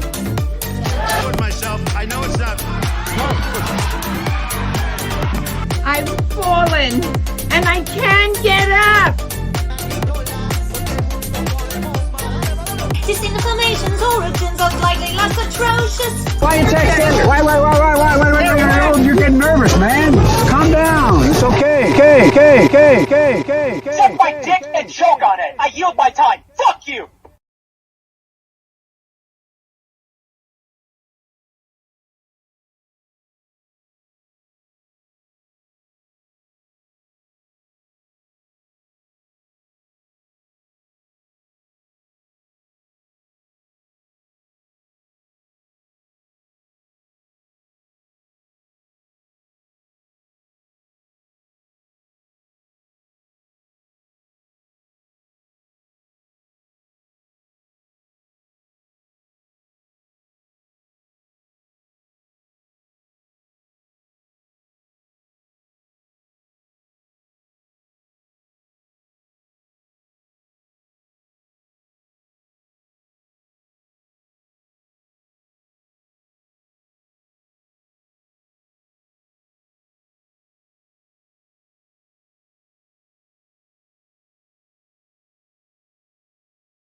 You need to splash some water and keep going, right? So yeah, here's something that happened today, and is very cool. Okay, so very interesting news. Iran and Venezuela have signed a 20-year cooperation plan during Maduro's visit. So Maduro is in Tehran, right? He just arrived today. There he is with Ali Khamenei, and this is huge news, right? It's absolutely huge news because the Iranians and Venezuela, they already have a close partnership, but this is signaling again that they're going to increase that. They also had something about the oil swap last year, right? And they didn't spill the beans on the full details on the agreement, but it's mostly economic stuff. And I just wanted to show this to you because it's really good for the global South, for the Middle East, for the resistance axis to see things like this. Okay, last year Iran signed a 25-year partnership with China, basically integrating Iran into the Belt and Road Initiative, or the New Silk Road, as it's also known. And by the way, Cuba and Syria also followed suit. That's very good. It's very good because you have all these countries kind of, breaking away from the maximum pressure campaign, which was launched by Trump and Pompeo, and is really still in place under Biden, where they have put all these sanctions on all the, quote unquote, evil countries, right? They just basically make people starve in Venezuela. They make people starve in Syria, make people, suffer in Iran. They can't find certain medicines. There's so many aspects of sanctions that ruin people's lives. And it's always civilians that are being hurt the most, that are being affected the most by sanctions. They tell you, oh, it's sanctions on Maduro. No, it's sanctions on Venezuelans. Get that straight. And always remember, sanctions are economic warfare. So, really what's happened, instead of these countries collapsing under maximum pressure, they've circumvented the sanctions. And again, I don't say that lightly. It doesn't mean they didn't suffer. They did. But nevertheless, the long-term objective of the Americans to break these countries has not worked. It's not working. This is another proof of that. Here's Maduro with Raisi, who's the Iranian president that was elected last year. And they actually talked about maximum pressure. Yeah. So here they mentioned the nuclear deal, but again, that's not related to this thing right now. One development, they will have direct flights. You will have direct flights between Tehran, the Iranian capital, and Caracas, Venezuela's capital. Maduro praised Venezuela's resistance against sanctions and imperialism since 2017 and said his country aims to use Iran's experiences in this area and will center future cooperation on science and technology. And he also praised Iran's miracles in developing its agriculture sector amid historic droughts and said the two countries aim to develop ties in this sector. So again, despite the sanctions, you have to give credit to the Iranians because I would say among all the sanctioned countries, they've probably done the best. And I would put Cuba as a close second because, like I said, the sanctions really destroy everything.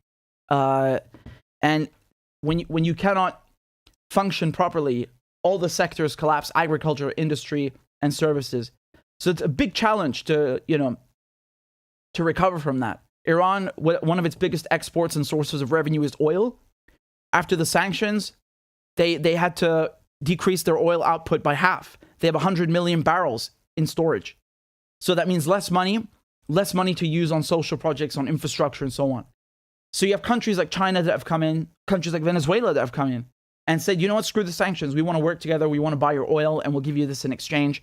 And they've used those resources wisely to improve the country. Iran, for example, is fourth in the world in nanotechnology. Iran's defense capabilities are quite extraordinary. They have cruise missiles, ballistic missiles, to the point that Israel is afraid of them, to the point that Trump left the nuclear deal, with the Israelis telling him to, of course, because the nuclear deal didn't cap Iran's ballistic missile program, which you might be wondering, well, why? They don't have, those two things are different. Yeah, they are. But they know there's no nuclear program. It's about capping Iran's defenses. And so that tells you that they're very capable, despite the sanctions. And Iran, as you can see with agriculture, has made lots of strides. No one's saying these countries are perfect. They're far from perfect. But you can't say that they've done nothing and that they haven't found ingenious ways to work with the sanctions despite the suffering. You can't ignore that because it's an insult to the work of many, many people. Syria, unfortunately, is not only under sanctions, but at war, right? So it's been crippled in both those ways. But these countries are sticking together now. You're seeing more and more cooperation between them. Because before, I know it's sometimes it's easy to look at this and say, well, yeah, it's just talk. Oh yeah, we love each other. We are going to resist imperialism. It's not only talk. This is action. There's real action going on. Another thing that I would point you to is I'll address that in a moment. Here, take a look at them signing this document. This is, there you have Raisi and Maduro signing the 20-year cooperation document in Tehran as a roadmap for expansion of ties.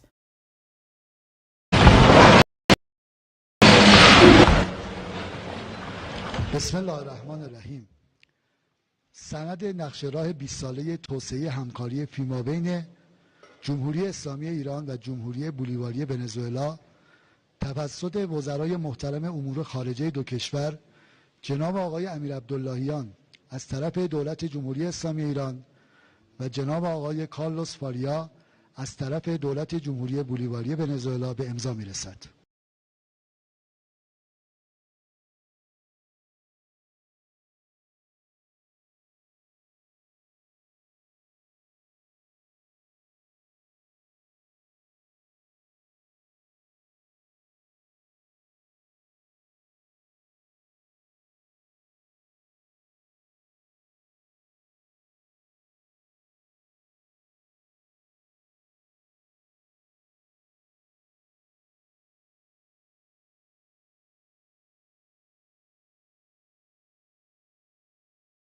I have to say is that brotherhood has no distance. Love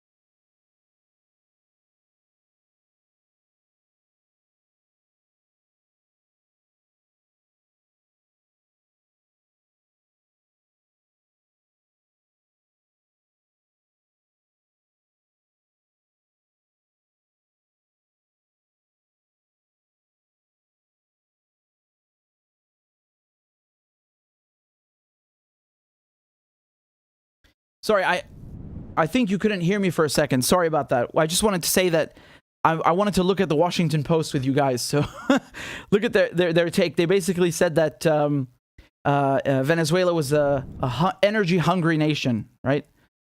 So they don't tell you why, though, right? They don't tell you that the U.S. Really crippled the infrastructure in Venezuela. Venezuela has so much oil, but it can't refine it, can't export it because of sanctions.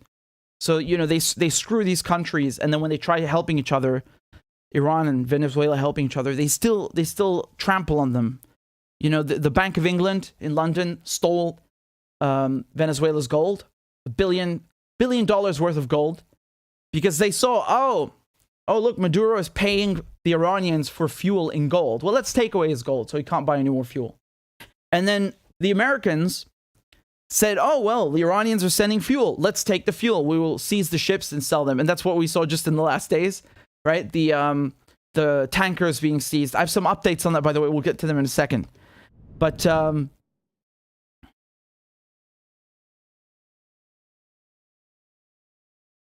not sure why they keep connecting this with the nuclear deal. I really don't get, you know, this is... This is a simple issue that the Americans could solve any minute. It has nothing to do with Venezuela. Even if Iran had signed the nuclear deal and everything is fine, Venezuela and Iran would still cooperate. They're trying to portray it, in my opinion, they're trying to portray it like, oh, Iran is trying to, you know, increase ties with Venezuela because the nuclear deal is not looking so good. No, rubbish. Complete rubbish. So they're going to expand ties in the oil and petrochemical industries, the military and the economy. That's what I figured. It's sort of a general thing. Nothing surprising there. Really nothing surprising. But I still wanted to look at it briefly with you guys. You know, as something something quite good for those countries.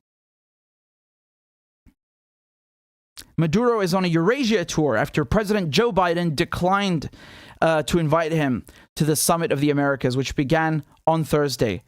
His stops earlier this week include Algeria and Turkey. Turkey is one of a handful of places around the world, Russia and Iran among them, where Maduro is welcome amid U.S. sanctions and on his country. But by the way, side note, same for Russians in Turkey, right? Venezuela, Cuba, and Nicaragua were not invited to the summit by the Biden administration due to their authoritarianism and human rights violations. That decision led to Mexico's president announcing he would not attend. We looked at that. Yeah, we looked at that. I mean, this is... What am I supposed to say? This is ridiculous, right? It's a joke. They have a mouth, you know, they have the nerve to talk about...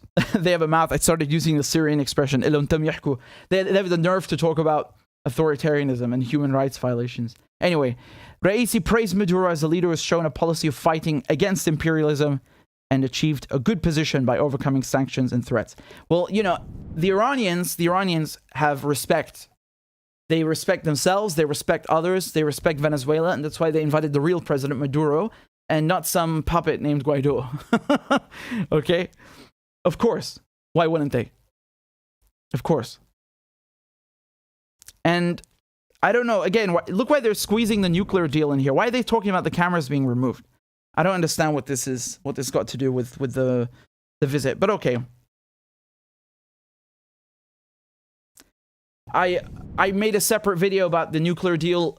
Really, let me just say this again. When you talk about the Iran nuclear deal, the coverage, the reporting in the mainstream media is so bad. I mean, it's really one of the worst topics like that you could possibly go to read about.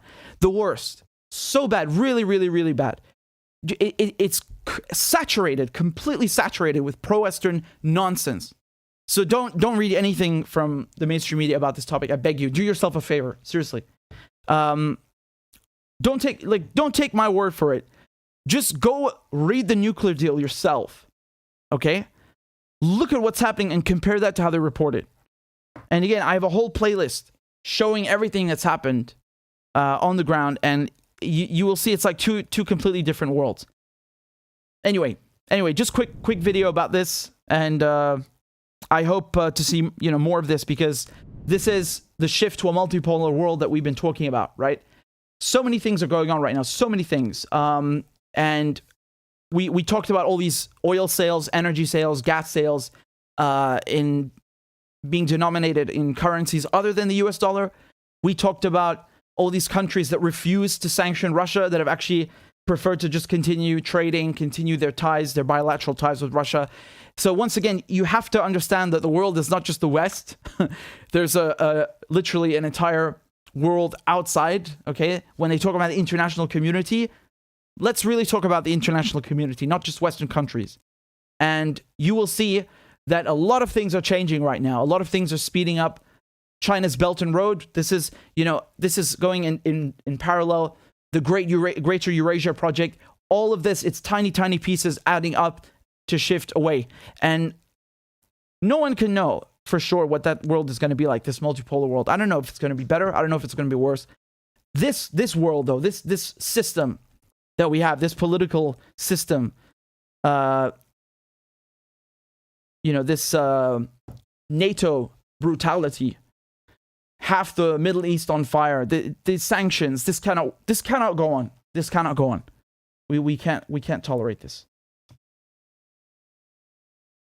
Thank you very much to Sam for your super chat. Sam said, good of you to mention that Trump was nothing more than just another pet of the Zionists. They all are loyal, unwavering pets. Absolutely. Absolutely. So many people think that Trump is like anti-establishment, right? He's not one of them. And, he's anti-war, right? And he has all this like populist rhetoric. He fooled you, man. He's fooling you like every other politician. I'll say one thing. Donald Trump, he's certainly not from their club, right? This is like kind of elitist rivalry. You have people that went to journalism school, right? Who worked at the New York Times. You have people that went to Yale with each other that are working in the Democratic Party and so on. That club, that Washington DC club. Yeah, I think they don't like Trump, but Trump is still a billionaire. He's still Wall Street, which is a center of power in the world, right? And he's still part of the establishment. It's just some infighting, tiny. It's not even real, because when they criticize Trump, what did they criticize him on? Rubbish. They just made it up, right? They made up Russiagate because they don't want to criticize him on imperialism, because they are imperialists themselves. And coming back to Zionism, of course they're not going to criticize him. Let me lay this out for you, just to remind you, not you, Sam, but everybody else. This is what Trump did. He moved the U.S. Embassy from Tel Aviv to Jerusalem, which is really, really bad, because, Jerusalem was meant to be a corpus separatum. So in Latin, it means a separate body, meaning it doesn't belong to anyone. It's a holy city for Muslims, for Jews, for Christians. That's what the UN intended. And the Israelis took it, annexed it. And no country has its embassy there, because it would basically be like saying, it's like saying we acknowledge Jerusalem as Israel's capital. And Trump changed this long-lasting policy, this long-standing policy. He moved the U.S. Embassy to Jerusalem and even said, I recognize Jerusalem as Israel's capital. I mean, completely giving the Zionists and the Israelis such a huge gift, right? Completely currying favor. And then the other thing he does, so remember, Jerusalem is occupied by the Israelis. The Golan Heights in Syria are occupied by the Israelis. They annexed both of these things illegally. And what does Trump do? He goes and says, yeah, I recognize the Syrian Golan Heights as Israeli. So no U.S. president has done this before, because it's considered so delicate that even the U.S., the United States itself, in the UN Security Council at the time, unanimous vote, Israel has to withdraw from the territories it took, meaning the Golan Heights. So even the U.S., even the United States was telling Israel, get out. That's the second thing. And then the third thing, the Abraham Accords. So the policy of the Arab countries, the Arab Muslim countries, is that you don't recognize Israel. Israel is a settler colonial project. It's people that have come from Europe, from Ukraine, from Poland, from UK, wherever, who are coming to Palestine, killing the Palestinians, kicking them out of their homes with fake courts and all this nonsense, and occupying them, even occupying Syria too. And you don't recognize that because that's not a country. Why should the Arabs give their land away to something created by the British? This is ridiculous. And so when you go and you get, like Trump did, you go and get Bahrain and the UAE to recognize Israel, this is a stab in the back to the Palestinians. Because one of the only weapons, quote unquote weapons, one of the only things that Arab countries have that is effective, that they can, resist Israel with, is refusing to recognize it. If you go to occupied Palestine and the Israelis stamp your passport, and then you try going to Syria, they will not let you in. They will say, you were in Israel, go. We're not accepting you. You cannot come to Syria. All the Arab countries like this, right? Same thing with Algeria. No entry if you got your passport stamped. By the way, it's the other way around as well, right? I stand a snowball's chance in hell of getting into Israel, even though I'm British, because I'm born in Damascus. Democracy, yeah. Anyway, so that's another thing that Trump did. He got the Abraham Accords. They made it look like, it's peace in the Middle East. Finally there's peace. No, there's no peace. You guys, you're warmongers. What do you mean peace? You're just basically trying to legitimize the occupier. That is aggravation. It's nothing but nothing close to peace. The other thing, Soleimani. The Israelis hate the Iranians. They hate General Soleimani because General Soleimani is effective. He's effective. The argument that you hear is, he killed American soldiers. No. Look, man.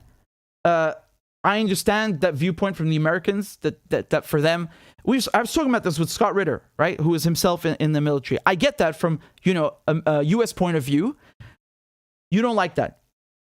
But these guys, were, if I'm not mistaken, most of them occupying Iraq, occupying Afghanistan. But I'm not talking about that. I'm just telling you that even though the Americans had this beef with him, they didn't kill him. The Israelis got them to kill Soleimani. Do you understand? This is the important point. Because Soleimani is helping the resistance axis. He's helping Syria, right? He helped Syria to fight Al-Qaeda. He helped in Iraq with the PMU, the Hashd al-Shabi, to fight Al-Qaeda, to fight ISIS. He is helping the whole region to resist Zionism and U.S. imperialism, Western imperialism. And Trump did such a favor for the Israelis, such a favor, and killed this guy. I think Trump doesn't even grasp who he is. I really think it's like, I'm not giving him a pass. I'm not giving him a pass at all. I just think that he is so dumb and easy to manipulate that he does not even grasp who this guy is, how important he is. People say, he's a general. He's not a general. This guy, I think it was Chris Murphy from Connecticut, the senator there. He likened Soleimani to, he said killing Soleimani is like killing the U.S. Defense Secretary. I think that's a bit more, it's a bit more similar, but not quite the same. Soleimani's a much bigger figure than that. Look at his funeral. Don't take my word for it. Go watch his funeral. Literally in multiple cities, you have complete seas of people coming out. I don't even know what the number is. It's probably in the millions. It's ridiculous. This guy's like a national hero, and not even just in Iran, outside Iran, in Iraq, in Syria. There's that video I showed you, that very famous video. You have a church, they're holding a mass, they're praying for Soleimani, right? Because he fought Al-Qaeda, he saved Christians, he saved other minorities, Muslims themselves, right? He saved people from Al-Qaeda, from ISIS, from all these groups, because he's leading the resistance axis he's leading the head of, he's the head of the Quds force. By the way, you guys know what Quds means? It means Jerusalem, the Jerusalem force. So the idea behind that is that we will liberate Jerusalem, right? So this guy's a huge figure. He did that favor for the Israelis and killed him. Now, just to be clear, that doesn't mean the resistance is over, because a lot of people, they have the Western mindset. They think, if you kill the head, everything collapses. No. The spirit of the resistance continues with Soleimani or without him. It doesn't mean that he's not a formidable commander. But they miscalculated, I would say. I think that was very stupid, very dangerous. And when people say Trump didn't start any wars, no. Trump started a war. That was an act of war with Iran. Trump is lucky. Trump is lucky that Iran did not respond, because Iran would have had every right in the world to respond, right? Trump got lucky. It's a coincidence that Iran chose not to. Again, this is one of those things where I don't know where the Iranians get this patience from. I admire it. Because I would not be able to have that much patience. No way. I don't know. I don't know how they do it. But again, this was a huge favor for Israel. And of course, Sheldon Adelson, the company that was spying on Julian Assange in the embassy, that was run by Sheldon Adelson. He was coordinating with this Spanish company, okay? So Sheldon Adelson is a huge definitely billionaire. He's an Israeli U.S. Zionist. He died not long ago, actually. And this guy coordinated with the Spanish company in order to spy on Assange, for the CIA to spy on Assange in the Ecuadorian embassy. And on top of that, the indictment against Assange, like, it's Trump. Trump is the one that launched the indictment against Assange, saying we're going to prosecute you for the Afghan war diary, the Iraq war logs, the Guantanamo Bay files, basically criminalizing journalism. So I don't know if that necessarily was a favor to Israel, but certainly, absolutely helping, with Sheldon. And I think Sheldon also got Trump to do the other things with the Abraham Accords and all of this stuff, right? So many things. The Caesar Act sanctions, the sanctions against Syria, the sanctions against Iran. This also is from the Israelis. This is not just the Americans. The Israelis want to have Iran crippled. They want to have Syria crippled. And how did Trump do that? He quit the Iran nuclear deal. Israel has hated the Iran nuclear deal from the beginning, which is weird because you hear this and you're like, why would Israel be against the nuclear deal? Israel is always complaining that Iran is building a nuclear weapon. And the Iran nuclear deal makes sure that Iran cannot have one. So why would Israel oppose it if it's really concerned? Israel opposes the deal because they know Iran is not building a nuke. They just want to make sure Iran is isolated, because with the deal, the US lifts sanctions on Iran. That's the deal, right? Iran puts caps on the nuclear program, and then it gets sanctions relief in return. That's the basic idea. And Israel does not want Iran to be, living in peace. They want to have the Iranians under sanctions and isolated, not able to sell oil, not able to export anything, not able to work in any capacity, whether it's banking or finance, nothing. That's why Israel opposes the deal. Do you understand? And of course, the ballistic missiles programs, the resistance support. Trump complained. He said the same talking points that the Israelis gave him, that the deal does not go far enough, right? It doesn't cover these things that have nothing to do with the nuclear program. So he did so many favors for the Israelis. I'm losing count on my fingers. So to claim that Trump is not a Zionist, or even worse, that he's not with the establishment, this is really like lunacy. This is like wishful thinking. Come on, you're kidding yourself. And pay attention. And do you think the Democrats or the DC club would criticize Trump on any of the things that I told you? No, because they love these things. How do I know this? Because A, they said nothing, and B, they have not walked any of these things back, right? For all intents and purposes, Biden has still not rejoined the nuclear deal. The sanctions on Iran, the sanctions on Syria are still there. The U.S. embassy is still in Jerusalem. All of these things, they have not walked them back and not reversed them. Even the Golan Heights, this spineless, invertebrate coward, Pompeo. He goes and says, oh, this is Israeli, and Jerusalem is Israeli. And then Blinken takes his place and says, yeah, we are not going to reverse that. This is dependent on whether Bashar al-Assad is removed. And that's what he said basically. So you really see how it's all one big club, and we ain't in it. And Democrats, Republicans, forget these stupid labels. They're all the same. They're all the same. All the same. Like, I can pin it down to the issue. I literally just did. And this is only one domain. I can, of course, explore others. But really, Trump did so many favors to Israel. And you know what the funniest thing is? You know what's so funny?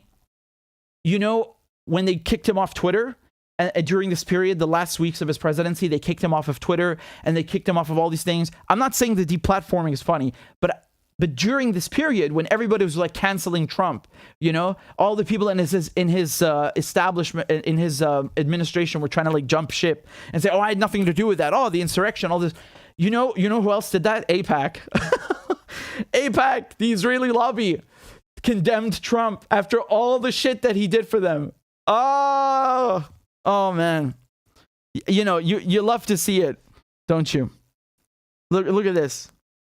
This is from Twitter on January 7th, 2021.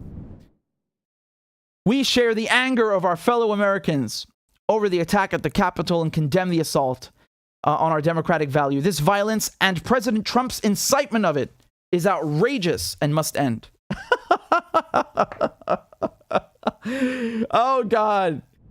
They stabbed him in the back, man. That guy, he did everything for them. Everything. And you see? It's like rats jumping ship. Everybody, including AIPAC, everybody, they all distanced themselves from him. Amazing. It really shows you how dirty politics is, right? You can do everything for Israel. They'll stab you in the back. By the way, same thing for the Americans. I've told you this many times. All of these people they've worked with, that they've used, is perhaps the best verb to employ here. They always stab them in the back. Always. Politics is a dirty game.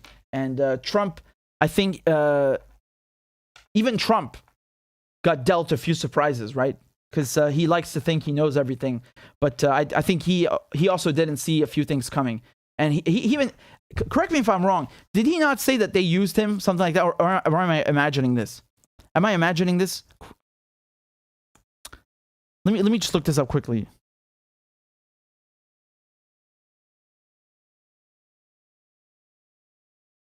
Am I dreaming?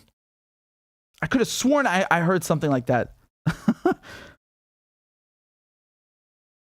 Oh, okay. Here, look, this is from, it's not exactly the same, but it's from December 10th, 2021.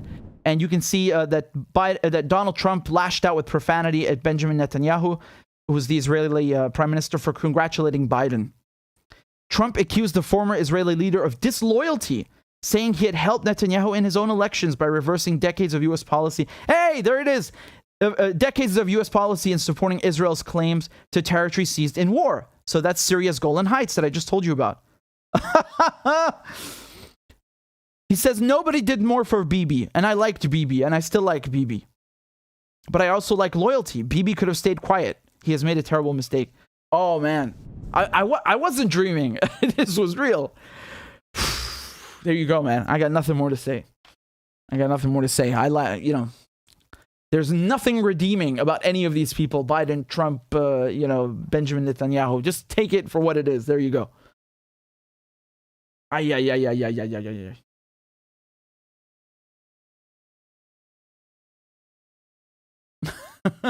You gotta laugh, right? You gotta laugh at this. It's so... I'm not laughing at the betrayal. Like, I'm not saying that that's funny or something, but I'm just... It's so chaotic, you know? It's so chaotic. It's so chaotic. Sorry for the drops of water. I was just splashing some cold water on my face a moment ago, and I got water all over it. Beer and Flies, thank you for the donation. Beer and Flies says, how big is the cleave between the Muslim countries? Is it possible... Hold on, I'm trying to find it again.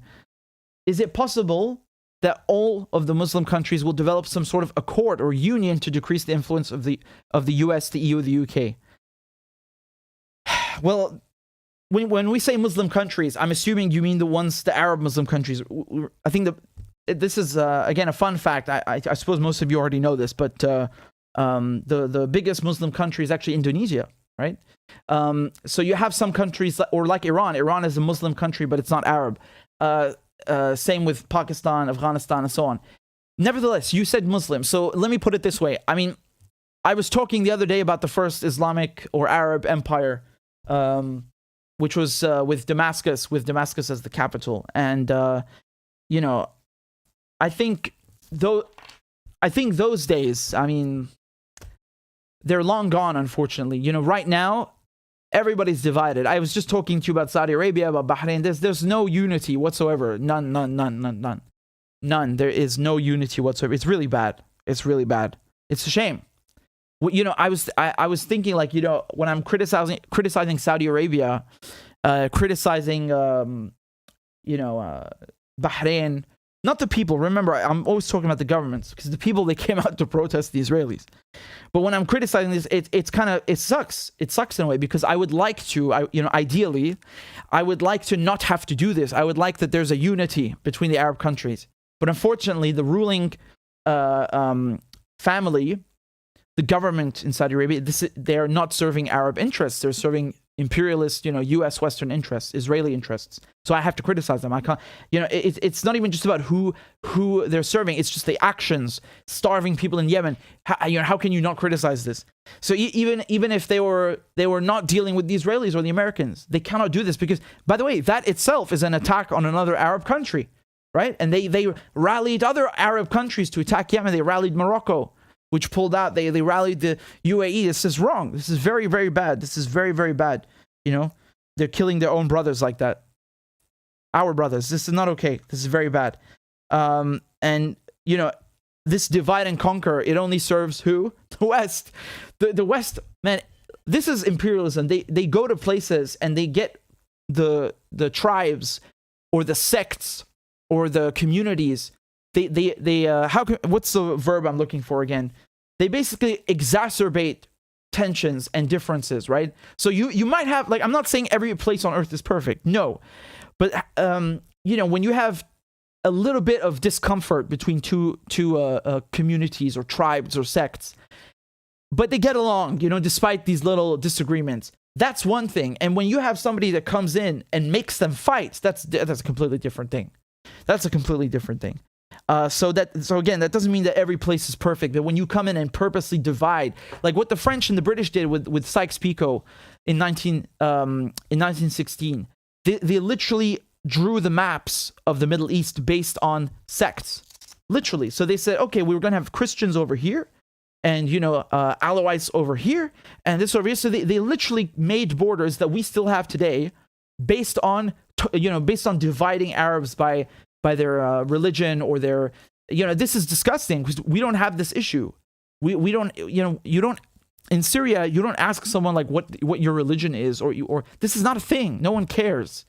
This is not a thing. You have churches, you have mosques, there's a Jewish quarter as well. This is not a thing that you divide people up based on their ethnicity, based on what is that?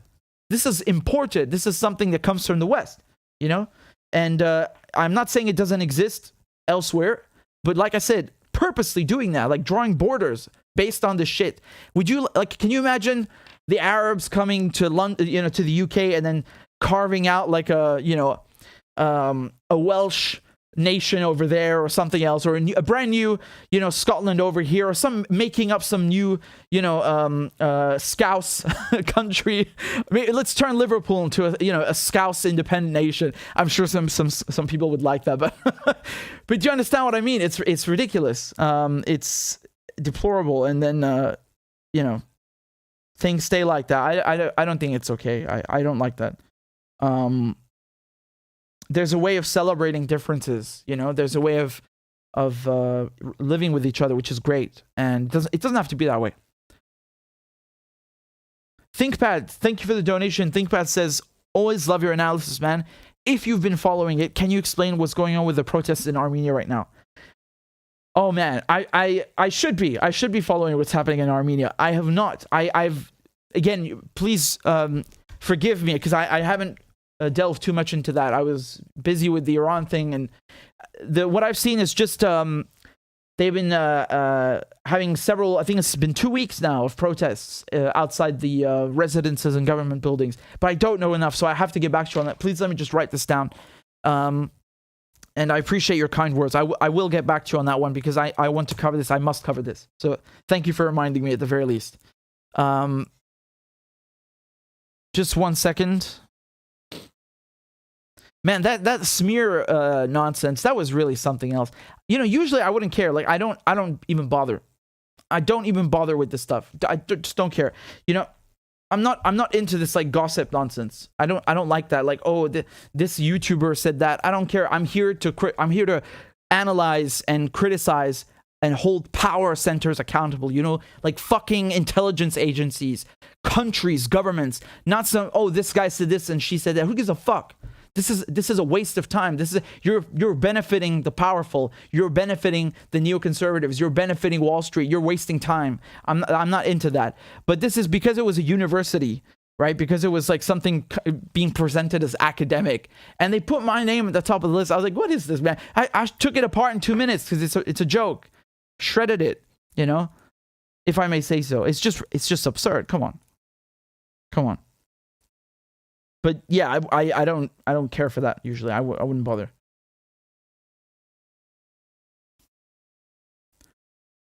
Hey, we got Antonio says watching from Zambia. That's awesome. Again, please tell me in the comments right now, guys. Where are you tuning in from? Where are you watching from? Abstract says, what smear thing is he talking about? Well, there was a university that put out a quote unquote paper, right? I don't know if it even deserves to be called that. There's a Canadian university. They put out this paper where they named Russian influenced accounts on Twitter, and they put my name at the top of the list. I mean, they're absurd. Like, what does that mean? And then they say Russian backed and Russian this, you know, using words interchangeably that have completely different meanings and are all untrue. All untrue. Mohammed says, hey, Richard, it's very rare that I catch your streams live. Usually I have to watch reruns. Well, I'm glad you're here. Will you ever make appearance on the Jimmy Dore show again? Well, I've had Jimmy on my show, but I've never been invited on his. So I don't know about again, but, you know, hopefully one day. I saw all the people tuning in. Portugal, Maine, Denver, Australia, Canada, Lisbon, London, Algeria, Florida, San Diego, Japan, British Columbia, New York City, Philadelphia, Queens, New York. Lovely. That's great. Kenyan Gaza says Palestinians will be free soon, inshallah. F. Louis says, if you speak the truth, you will be labeled as Russian agent or CCP shill. You made it, Richard. This is an honor. Well, I mean, I guess you could look at it that way. You know, it's a badge of honor, I guess. I mean, who are they fooling? Really, this is pathetic. I started this YouTube channel. I started doing politics by myself, independently. You know, alhamdulillah, thank God, it grew a lot, and no one helped me do that. Like, I didn't go and work at some outlet first or something. No, it's right here. Independence since day one. Every time one of you donates, I literally say your name. Every time someone joins on Patreon, I literally thank you by name. So I'm very, very obviously, for anyone who watches for just 5 minutes, you can see this is an independently funded show. I don't sell anything. I don't put anything behind a paywall. I literally just speak in front of a camera. That's it. And they try to make it out to be like some fucking insidious Cold War movie. Grow up. You're so pathetic. Go do something constructive. This is really egregious. And they have the nerve to call themselves academics. There's nothing academic about anything you're doing. You're just making a farce out of yourself. They're so afraid. They must be so insecure and pathetic to waste so much time, to dedicate so much time into, you know, making up these fantasy stories about Russian this and Russian that. What? Russia nothing. Behave. I've lived in multiple continents. My parents worked in the UN. So, you know, I've moved around and lived in many cities because of my parents' work. I know many things, alhamdulillah, thanks to my parents' work, thanks to these things. You know, I've been immersed in it. I don't need, you know, to go say this because it benefits that country or this country. I have a worldview. I'm lucky. I'm blessed to have a very colorful worldview. And that's it. I just, you know, it's nothing more than that. I just talk about politics, man. Come on. Pro-Russia is ridiculous. They can't grasp that people want to criticize Western foreign policy. You know, Westerners, right? They can't grasp that this comes from within, right? That you have people like myself, you know, British citizen, or you have Glenn, who's an American, criticizing Western foreign policy. This is verboten, right? If you say this, then you must be Russian, or you must be influenced by Russia, or you must be no. That's rubbish. You're making that up. This is a smear. That's what it is. We are living in a Red Scare. It's funny, by the way, because I always remember the Red Scare from the 1950s. You know, the McCarthyism, the McCarthy trials. And turns out actually there was one before that, and I was like, oh right, yeah. So right now we're in the third McCarthy, or shall I say, we are in the third Red Scare, where everybody you don't like, just call them a Russian, just call them a communist, just call them a so-and-so sympathizer. And for those of you who don't know, McCarthy was an American politician, right? He was an American politician, and he held these sort of like trials, these witch trials, where he would accuse people of being communist sympathizers, right? And they went after actresses even, and actors, people in Hollywood. That actually, Hollywood was hit a lot by that. But, you know, people, he would criticize anyone he doesn't like. Oh, you're a communist sympathizer, you're this and that. Watch out, your friend, your colleague might be a communist sympathizer, might be a red. And at one point, he went so far. I think he accused someone in the army in the military of being a communist sympathizer, and people had it. And then it completely, you know, blew up in his face. And unfortunately, it stuck with a lot of people. You know, you have people who grew up in the Cold War with this mentality that you have, you know, the West and the East blocks, and that's it. You know, if you say something that's against or critical of NATO, you must be Russian, because it's black and white. And the thing is, like, people like me who were born right when the Cold War ended, we're supposed to be better than that, right? We're supposed to grow up in a world where America is the only good thing. I'm joking. You know what that is? When the Cold War ended, there was a famous article called The End of History. And they basically said, look, Russia's defeated. The Soviets are defeated. It's finally the golden age where America's the winner. No, my point was that we're not supposed to have this mentality, this Red Scare mentality. We're supposed to be more mature than that. And unfortunately, what's happening right now, you have people bringing back this 1950s stupidity, right? This blockheaded mentality that anyone you don't like, they're Russian this and Russian that. Man, what the hell? Stop this. They're ruining everything. You know, it's really intellectually damaging as well, because it limits people's cognitive abilities. They can't think anymore. You know, they're basically just wiring their brains to think in black and white, and abolish any sort of constructive or just general criticism of their own country, their own governments, their own policies. You know, this is the whole point of being a journalist. You're supposed to hold the powerful to account, especially your own, right? Especially your own country. That's why when Julian Assange is on trial in my country, in London, I'm there. I'm in the courtroom, and I'm talking about it. And I covered the whole thing. And that's why when the UK is doing all this stuff in Yemen, you know, training Saudi pilots, supporting the war in Yemen, doing all these abominable things, I talk about that, right? And when NATO, which the UK is doing what's doing right now with Ukraine and Russia, you know, sending javelins and sending this and that. I mean, what am I supposed to do? I'm just supposed to, like, cheer this on? No, this is not okay. This is, you know, when you do something bad, you have to criticize it. Or at least contemplate it, but they don't want to do that. That's not allowed. And so they target me for literally just sitting here talking. That's it. They're so afraid. They're so rattled. I mean, it's pathetic. It's just really like telling on yourself, you know. But I appreciate it. It's a badge of honor, right? We wear it as another badge of honor right here on the sleeve. Thank you. Thank you. May God grant them wisdom and lead them towards peace, right? we have to pray for we have to pray for them, that God shows them, that God opens their eyes, right? That they are enlightened and can do better. So I'm still upset about the airport. You know, I'm really upset.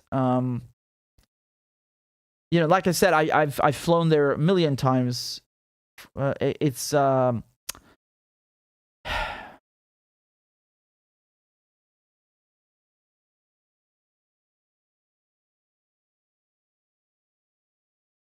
really upsetting, and you know, this is exactly why.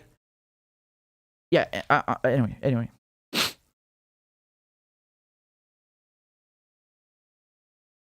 Here's a video that I've just found. Shall I show it to you? Here's a video that I've just discovered. Look. Let's take a look. It's about Venezuela, actually. Wow.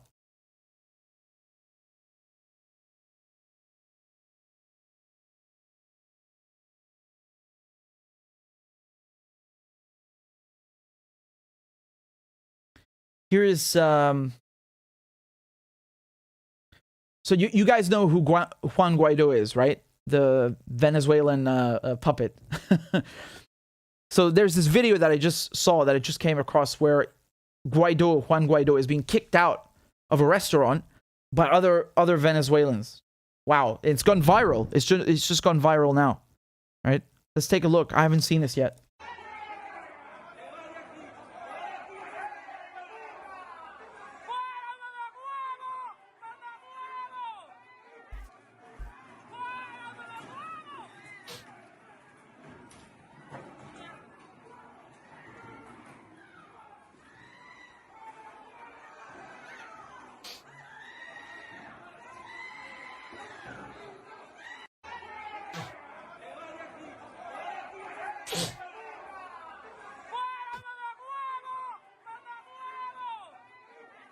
Is that him? Is that him over there? Oh my goodness. I had to watch it twice. I mean, look, I don't like violence. I don't endorse that, but I think this video is important because it shows you that Guaidó is not I mean, obviously, we can't base this off of one video. That would be ridiculous. But I want to be clear with you. What the West have done at the behest of the U.S. is, make Juan Guaidó the Venezuelan president. Okay? So when he was the head of the National Assembly, in the Venezuelan constitution, he is I think the third in line to become president in case of some emergency or something else happening. And the Americans basically said, well, Maduro is not the real leader, and there's election fraud and blah blah blah. Juan Guaidó should be the leader, right? Because he's head of the National Assembly. He's not even anymore. And you had 60 countries that recognized him as the interim president. So basically, purposely ignoring Maduro, even though he's the president, and deciding, Western countries just deciding, no, you're not the president. We want to make this guy president. Most Venezuelans don't even know who Guaidó is. How pathetic is that? So they want to, promote, they want to bolster, they want to basically shove this Guaidó down people's throats. And it's caused a lot of trouble, man. I'm not kidding. Because you know what happened? Let me tell you. In England, in the Bank of England, in the City of London. Remember, City of London, I don't mean London. City of London is actually a district inside London where all the banks are. They have their own police force. Yeah, you heard that right. So the Bank of England is there, and they seized Venezuela's gold, right? And they said, well, we don't know who the owner is because, Maduro, we don't think he's the president. We think it's Guaidó. And then there's a whole court case. And it's going back and forth about who the legitimate leader of Venezuela is. Can you believe this? And Venezuela, Maduro, even asked, please give the gold to the UN so the UN can buy vaccines and buy medical equipment to help us with COVID. And the opposition under Guaidó said no. And I think there was other money as well. Like really, really egregious stuff. Like it shows you how much they care about their own country. And this guy, like I said, he's not even the head of the National Assembly anymore. He during the last elections, he lost his spot. So any sort of claim to legitimacy that he was staking all of this on is gone. It's just gone. It's not there anymore. And I remember I was speaking to the Foreign Minister of Venezuela, when these elections happened. And I asked him about Guaidó. Hold on, let me pull this up because I haven't seen this in a while. I think he said, yeah, this. Hold on. So I think it's.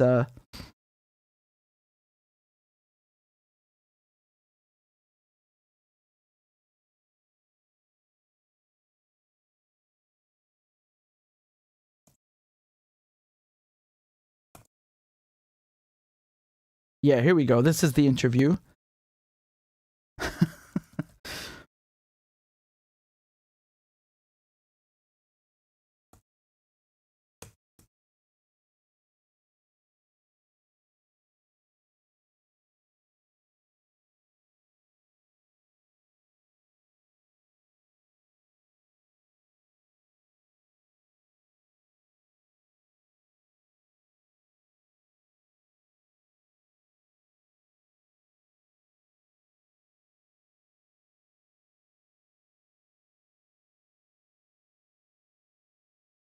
Sorry, I'm just reading it quickly.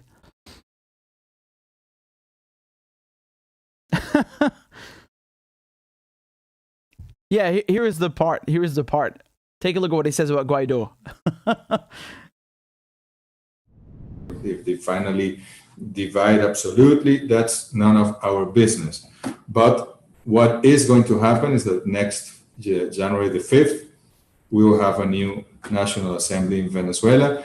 And I am surprised that you can still, that you remember the name of this diputado, of Mr. Guaidó, because most Venezuelans, they had a lot of trouble to learn how to write his name. And now they have forgotten how to write it. So that's the reality. Oh man, that was hilarious. They forgot, most Venezuelans forgot how to write his name, he said. Yeah, it looks like it. Oh man, this guy is really, I don't even know what to say. This is, you always see Western countries propping up like little groups, little leaders in countries they don't like to try and, you know, like place them as a thorn in the side of Maduro, or in Syria, right? They supported the opposition there. Syria is even worse for them because they don't even, they never could even unite under one thing. Right, like that's the thing with Syria. You had so many countries backing foreign fighters and terrorist groups. They never unified under one thing. You know, with Venezuela, you can at least look at the opposition and say, "Oh, it's Guaidó," even though again, no one knows who he is. But with Syria, there's not even a name. No one knows. There's nothing, and yet they want to tell you, "Oh, it's a revolution." What revolution? You're not even united under one thing. Whose revolution? There's like 50 groups. They're all just power hungry. Some of them just crawled out of the woodwork because they're trying to take advantage of the situation. And you know what the pathetic thing is? The most unified the Syrian opposition has ever been is right now, I would say, when they're all in Idlib, all these terrorists under Hayat Tahrir al-Sham, which is Al-Qaeda. So that speaks volumes about what kind of united opposition Syria has. It's really just a bunch of foreign fighters and Al-Qaeda terrorists, and that's it. That's absolutely it. And again, no one really knows who Jolani is, but HTS definitely control Idlib. With Guaidó, I mean, you can kind of see the attitude that Venezuelans have towards him. So again, I'm not gonna laugh at the violence or anything. I don't think that's funny, but the attitude, I think it certainly speaks volumes. Anyway, just a tiny thing I wanted to show you. Nothing, Yeah, like the shoving, come on, no, we don't need that, all right? But I can understand their feelings.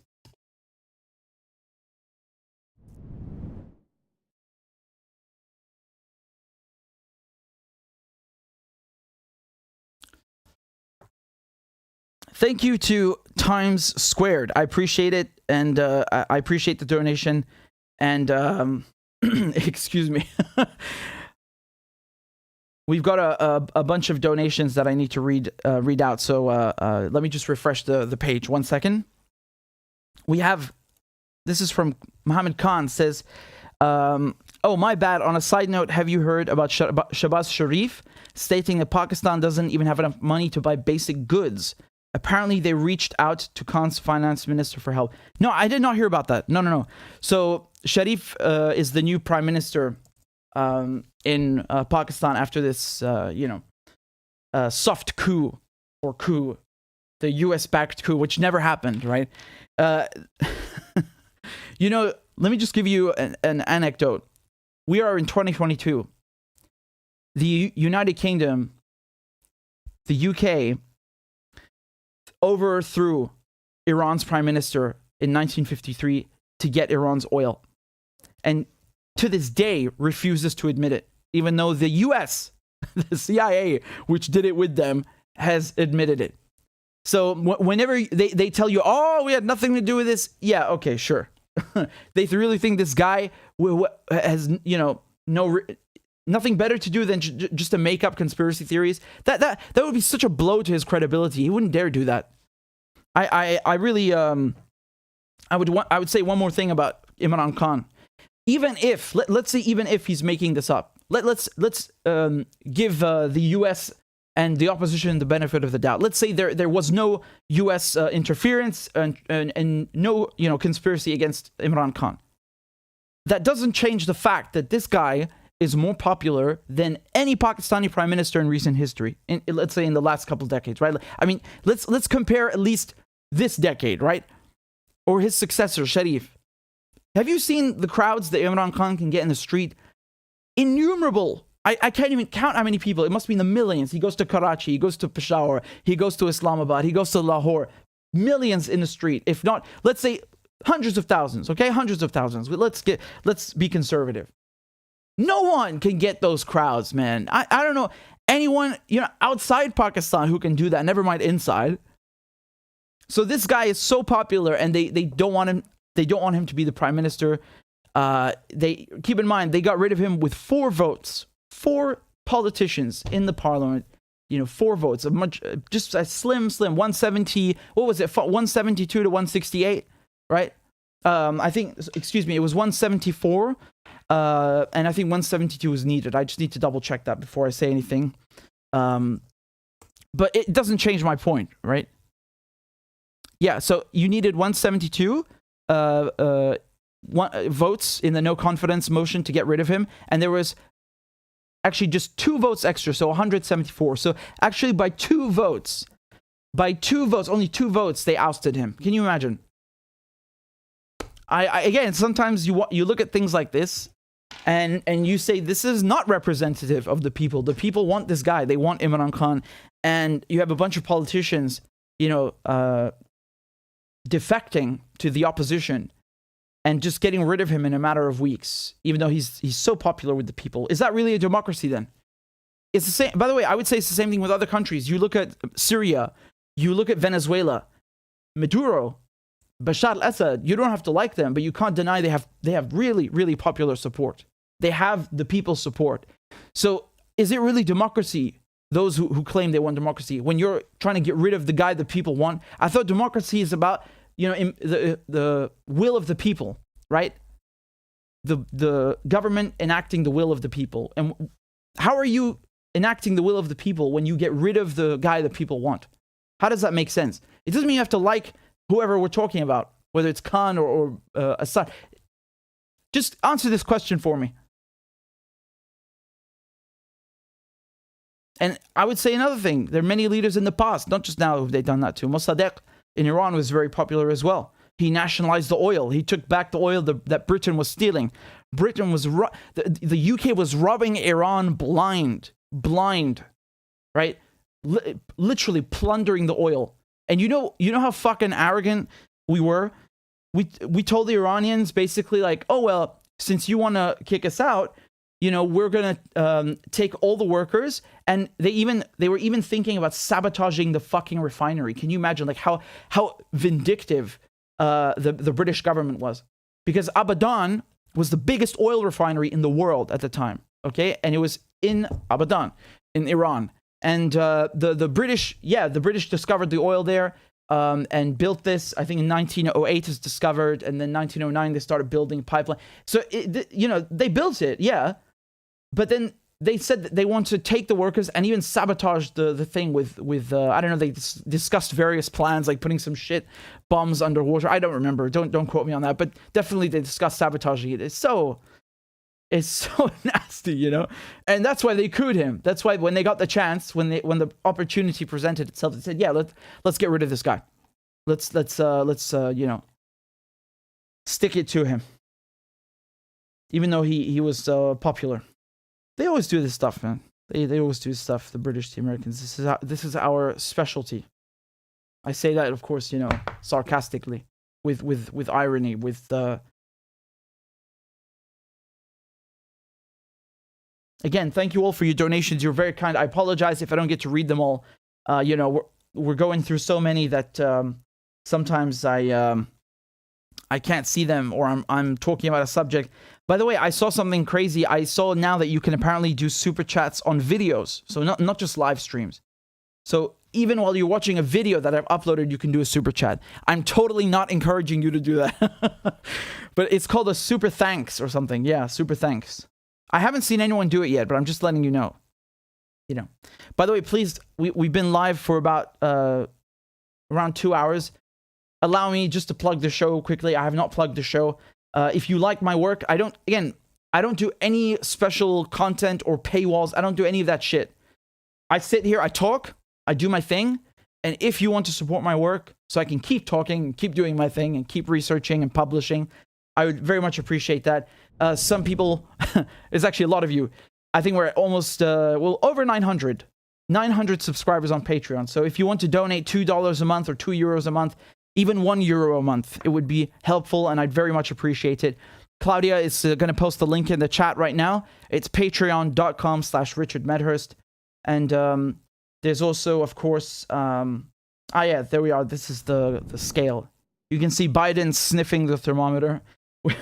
We're at 901 out of 950. The goal is to hit 950. I'm sure there are 49 lovely souls among you who would love to support my work and would be kind enough to donate, to join on Patreon. Thank you very much. And if not, you can also just donate on PayPal, do a one-time thing. Speaking of which, I'm sure some of you have, so please let me read your questions or your notes on PayPal. Let's see what we've got here. We've got a donation. This is from Dania. Dania says, thank you for your work.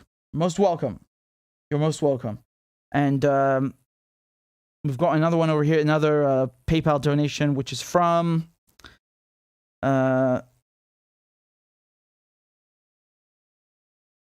Patrick. You're very kind, Patrick. I don't see a note, but I appreciate it nonetheless. So thank you very much for that. You're very kind. And I'm just leaving the thing up on the screen in case people want to scan the QR code. Anyway, there was a story I wanted to go through with you guys, and I wanted to leave it to the next stream. Well, this is the next stream. So shall we just do it? Do you want me to do it? I think you'll find it interesting. It's just I wanted to kind of sit and find more things to show you, but I think you'll enjoy it. This is something you're not going to see in mainstream media. You're not going to see a lot of this, I promise you. At least not on the front page, yeah? This is the thing. This is what the media do. Like, they report something when they put it on page 10. Just give me a moment. I want to see if there's anything extra I can show you, because this is a very interesting story about Lebanon and Israel. And again, extremely, extremely important. It's something that I don't know if my mother's watching right now. She's a fan of the show. Hi, Mama. Pebik. She used to tell me about this for years. Seriously, for years. And as soon as I saw this, I was like, man, she was right. She often is. She often is. So those of you who are maybe watching Lebanese media, I'm sure you know what I'm talking about. Just give me a moment.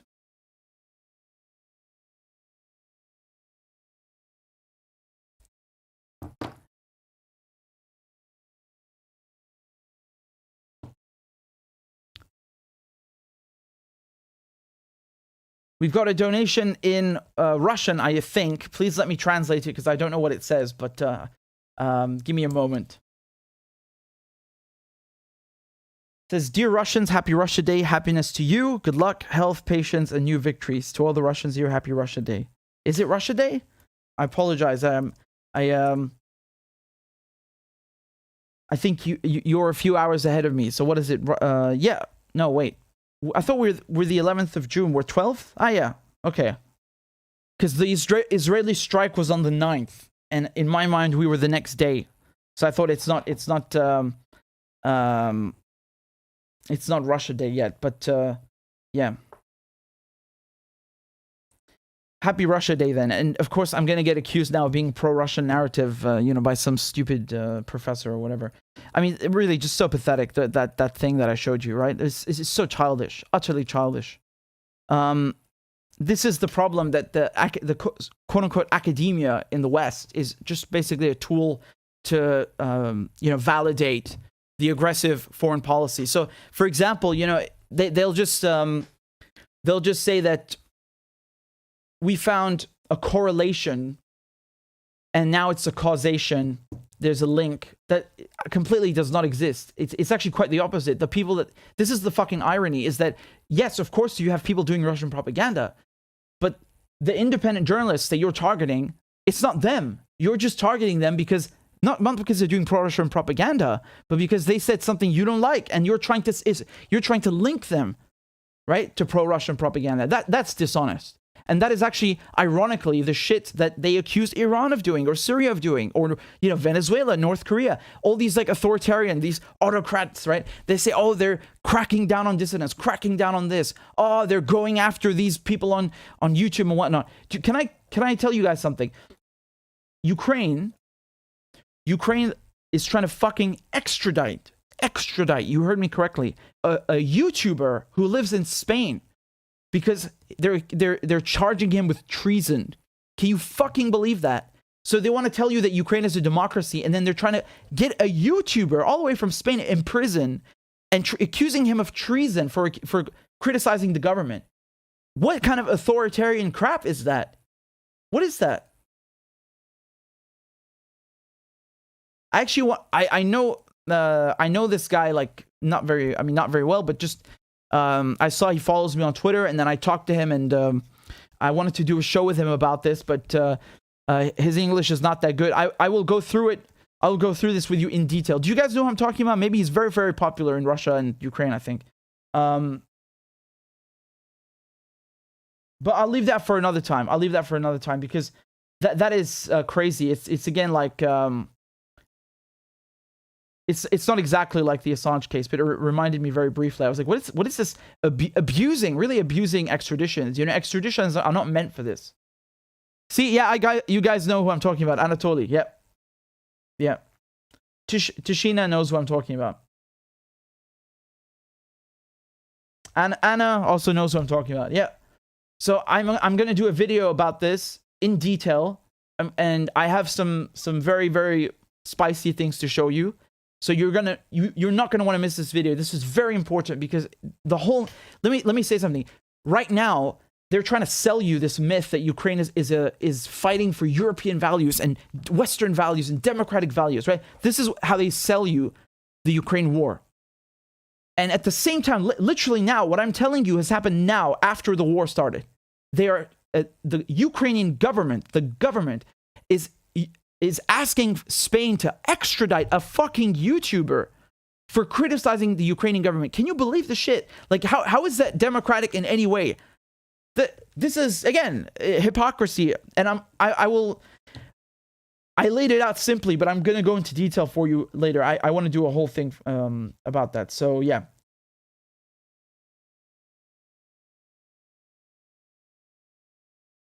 Yeah, Alex knows what I'm talking about. Guni says, somebody asked, is he Spanish or Ukrainian? He's Ukrainian. Okay, so just one moment. I'm gonna do this Lebanon story that I told you now. And by the way, I just want to play a crab dance for Sergey. Sergey just increased, or rather doubled, their pledge on Patreon. I appreciate that very much, Sergey. And let me play this crab dance for you, then we'll continue with this story about Lebanon. Yalla. Clap for that, you stupid bastard. Corn Pop was a bad dude, and he ran a bunch of bad boys.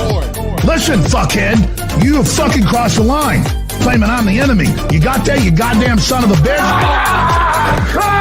I don't give a fuck what you think, bitch. Good morning. Sunday morning. Cut that bitch out. Thank you for Iron Dome, which is a technical marvel. والله انتوا كلاب بصراحة يعني. ماشي نشتغل عادي. We lied, we cheated, we stole. China. And you ain't black. There's always the macro, and then there's the micro.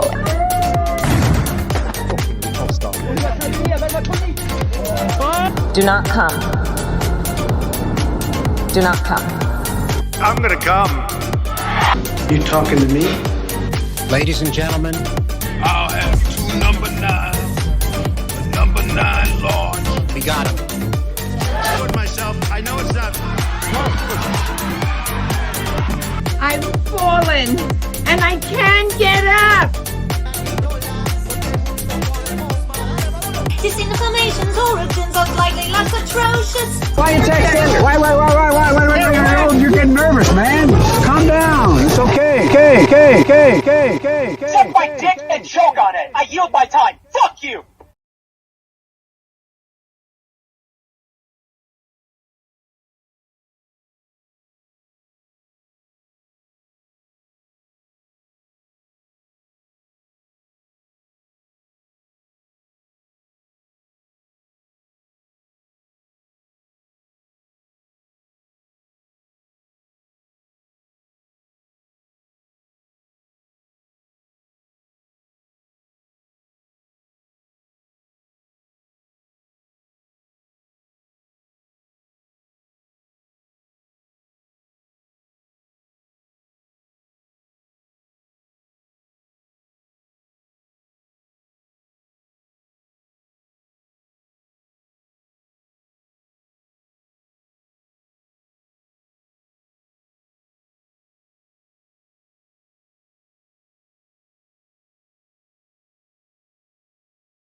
All right, guys. We're here. Don't worry.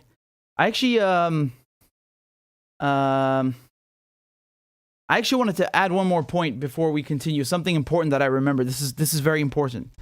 Let me spell this out.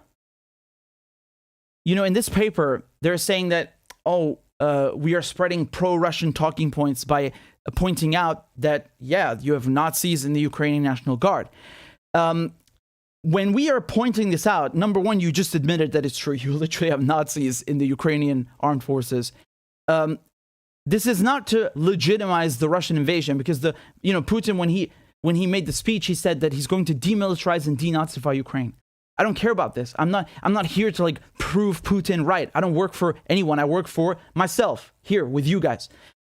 When we're saying this is because I am showing you the CIA and their long-standing practice of arming people like that. They get in bed with the Mujahideen, and they help create Al-Qaeda. And then when it's Syria, they get in bed with Al-Qaeda to try and overthrow Bashar al-Assad. And then in Ukraine, they get in bed with neo-Nazis. Do you understand? That's the fucking point. And it's true. It's true. What is wrong with pointing out the truth? Why are you so scared? Why are you attacking people that are pointing out the truth? If you did that before, if you said those rebels, the so-called moderate rebels, are not rebels, they're Al-Qaeda, you know what they said? They said, oh, you're an Assadist. Oh, you're doing propaganda for Assad. Oh, you're doing this and that. And it turns out to be true. Where is this Free Syrian Army? Where are all these moderate rebels? Do you know where they are? They don't exist. And the few that were there were killed by ISIS, by Al-Qaeda, because those guys are the ones that are on the battlefield, that are taking, that are calling the shots and, forming the future. It's the same thing with Ukraine. You have a few Nazis. The quantity is irrelevant. If they're the toughest, if they're being backed by people like the CIA, then they're going to be the ones that are molding and shaping the future and what happens with the war and what happens with Ukraine's politics. Do you understand? Al-Qaeda and ISIS were also just a tiny fraction of all these people that are trying to get rid of Assad. Guess what? They won. They won in terms of, becoming the face of this opposition, right? Look at Idlib, where all these terrorists are, 20,000, 30,000 of them. All of them living, side by side with Hayat Tahrir Sham, with Al-Qaeda. They're all, 50 flavors of jihad, as I call them. And what did that American politician say? He said Idlib has become the biggest Al-Qaeda stronghold since 9/11. Don't take my word for it. Listen to him. So you see, that's the point of saying this. It doesn't mean Zelensky is a Nazi. Who the fuck is saying that? It's irrelevant. I even showed you the video where he's trying to get those battalions, those militias that were at the front to pull their weapons back, and they treated him like a child. They made fun of him. And that, I was actually doing something redeeming. I was saying this guy's not in control. It's not because he supports them. He doesn't have control. Right? He's not calling the shots. So I think this is very important that people understand what the West does. They always go and arm people like this. They don't give a shit. Right? Al-Qaeda, Nazi, they don't care. If you are helping them, they'll give you weapons. Look at the Contras in Nicaragua as well. They go and mingle with the scum of the earth and teach them and arm them and fund them and train them. This is not a secret. This is open knowledge. Why are they acting like this is some sort of, it's got nothing to do with Russia anyway. NBC and BBC and all these channels did documentaries about the Nazis in Ukraine. Are you saying the BBC is also pro-Russian? Go and look at what they were saying, what they were publishing in the last couple of years. It's only after February 2022 you can't say this anymore. It's because it's an inconvenient truth. That's what it's really about. And I really find this disgusting that they think, expressing an opinion that, in your view, sounds like Russia makes you backed by Russia. That's what they said, Russian backed. Like as if, the Russians are paying us to say this. What the fuck? I literally read out your names when you donate. I don't work for anyone except you. You guys, this is my YouTube channel. This is where I started from day one and where I will always be, inshallah. Okay? Don't insult me. Don't insult yourself. Have some self-respect. Okay? And the thing is, when you talk about also disinformation means you are spreading something false on purpose. You know it's false and you're spreading it on purpose because you're doing propaganda. Okay? That is not the same thing as pro-Russian. Somebody can be pro-Russian and not be doing disinformation. They're just pro-Russian. And yet they just throw these words around to condition you, to fuck your brain, to poison your brain, and make you think that, oh, Russia this, Russia that, Russia. Every time you see Russia, that's enough to know that it's bad. It's like Iran-backed militias. Oh, it says Iran, it must be bad. They're so sick. They've poisoned the minds of millions of people to hate entire countries, right? It's really disgusting. It's really evil. Anyway, I really don't respond to shit like this usually. I don't have time for this, but I just wanted to show you the childish so-called paper. And anyway, we got more important things to do. We got actual reporting to do. So, let's go. Thank you very much also for DJ. They said, thank you for your sober, impartial analysis and breakdowns. I watch your show and videos and always come out feeling more well-informed as to what's happening around the world. Watching all the way from South Africa, 2:30 a.m. Thank you. Thank you very much. That makes me happy. And wait, hold on a second. That's crazy. We're in the same time zone? Wow. I was tripping for a second. I was looking like, what? It's also 2:30 a.m. for me. Yeah, that's beautiful. Thank you very much, DJ. I appreciate that. That makes me very happy that you come out feeling more well informed. That's really great. That's the biggest compliment to me when people say they learned something, or it's the biggest compliment. So thank you. And we got a super sticker from F Liu. Thank you. And Ali says, have you seen Ray Dalio's Changing World Order series yet? Yalla habibi. I've not. Again, everything you guys told me, I'm writing it down so I can check it out afterwards. I appreciate it though. Excuse me. So let's talk about Lebanon then, shall we? Because okay.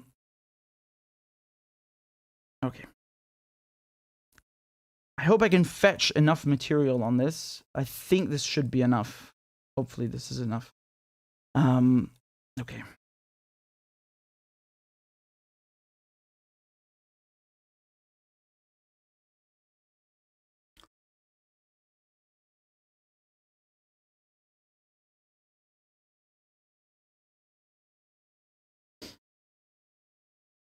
So this is a very big story that's taking place in Lebanon, and my mother told me about this years ago, right?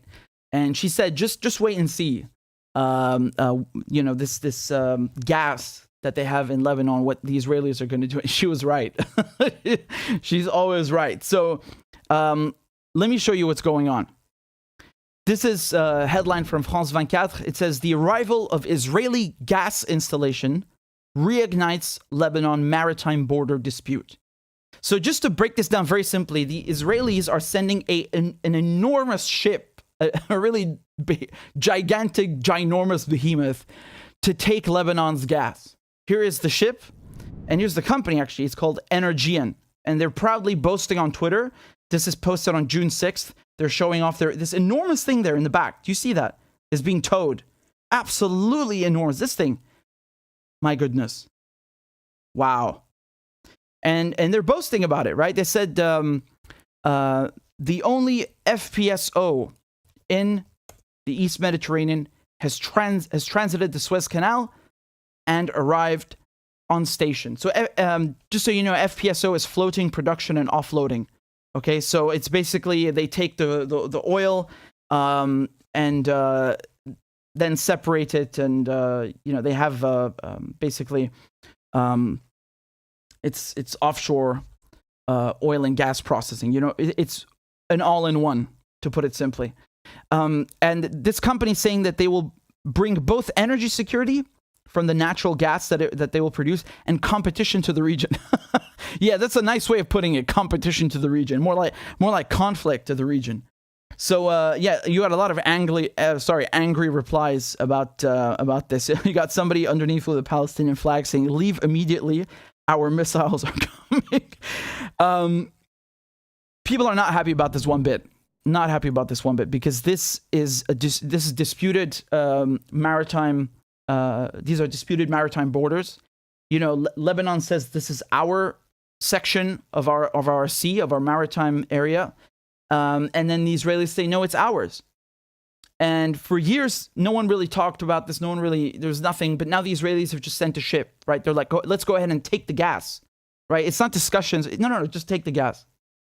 So they say here, an Israeli floating gas production unit arrived in the maritime zone disputed between Israel and Lebanon on Sunday, prompting the anger of the Lebanese government, especially as negotiations between the two countries on this dispute are at a standstill. So like I told you, they haven't talked about this since a decade, right? But the Lebanese president warned the Israeli government against any aggressive actions in the maritime area. They say this floating production, storage, and offloading unit belongs to the company Energean. So I just showed it to you here, right, on this tweet. And it's listed in both Tel Aviv and London. Okay? So Israel and Lebanon have never drawn their borders. The Karish gas field, where Israel is exploring, is located in a disputed area of 860 square kilometers in the middle of the eastern Mediterranean, where huge gas reserves have been found in recent years. Let me explain this to you very simply. When you say Lebanon and Israel have not drawn their borders, Lebanon is not going to sit down with a bully, an occupier, and an aggressor and give them any sort of validation. I told you most Arab and Muslim countries do not recognize Israel because it is not a country. It is a European settler colonial project. It was started in Vienna, by Herzl inventing Zionism. The British then 1917 Balfour Declaration. Why should Lebanon sit down with a country it does not recognize and draw borders? They are occupiers. You shouldn't give them 1 centimeter. On the contrary, we should be liberating Palestine, right? This is the mentality. So here's the map, just so you get an idea of the area. There's Syria, Lebanon, and actually it's quite close to the occupied Golan Heights. You can see Israel still illegally occupying Syria's Golan Heights, which is also rich with resources, but that's another story. This is in red, the area where the Israelis want to steal the gas. They want to take the gas, which belongs to Lebanon. And so the Lebanese president, Michel Aoun, and outgoing Prime Minister McCarthy said any exploration, drilling, or extraction work Israel carries out in the disputed areas would constitute a provocation and act of aggression. And then France 24 say the Israeli government, they see the Karish gas field as part of its exclusive economic zone, and they think it's not disputed. Yeah, well, again, the Israelis steal everything. Israel is literally built at the expense of Palestinians. Oh, no, this is a firing zone, right? With Masafer Yatta. This is a firing zone. You can't live here. And then they kick them out, right? Oh, this imaginary kangaroo court that's set up in occupied Jerusalem. Oh, this is not your house. You have to leave. And we're going to give it to some American Jewish settler from Brooklyn. You know, they take the Golan Heights from Syria and say, oh, well, this is Israel. Of course, it's Israel. Oh, you know, not just the Golan Heights, but all of Jerusalem. This is our capital. And then they illegally annexed the Golan Heights. They illegally annexed Jerusalem in 1980 and 1981 with the Jerusalem Law. No one recognizes this. Even the UN is like, this is not legal. This is not allowed. And so even though they're illegally occupying these places, they set up imaginary courts and kick people out of their homes to take their homes. So, you know, why would you expect honesty from the Israelis here, right? Keep in mind, they occupied Lebanon for a long time. Long time. Lebanon has not forgotten that. So this ship is custom built for the Israelis. Yeah. Custom built for this field. And is expected to deliver gas to Israel later this year. Yeah. Wishful thinking. So, according to Lori Haitayan, who's a Lebanese expert in geopolitics of hydrocarbons and heads the Middle East program at this Governor Institute in New York, he says that with the arrival of this platform, everything will go very quickly for the Israelis. The production and sale of gas will be able to start in 3 or 4 months, since contracts have already been signed with Israeli companies. So you know what the issue is also? It's not just about tensions with Lebanon. It's right now, with this war in Ukraine, the prices of oil and gas have gone up. Okay? So they're also trying to relate it to that. They say that the Russian invasion of Ukraine has left Europe scrambling for cheaper gas, right? Remember, most of Europe, so the European Union has banned Russian coal.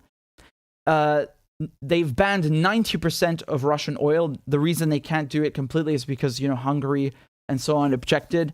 And when it comes to Russian gas, you know, Russia said, you have to pay us in rubles, our currency. We're not getting, you know, we're not going to take money that is in euros and dollars, and also on top of it in your banks where you can just steal it, sanction us again.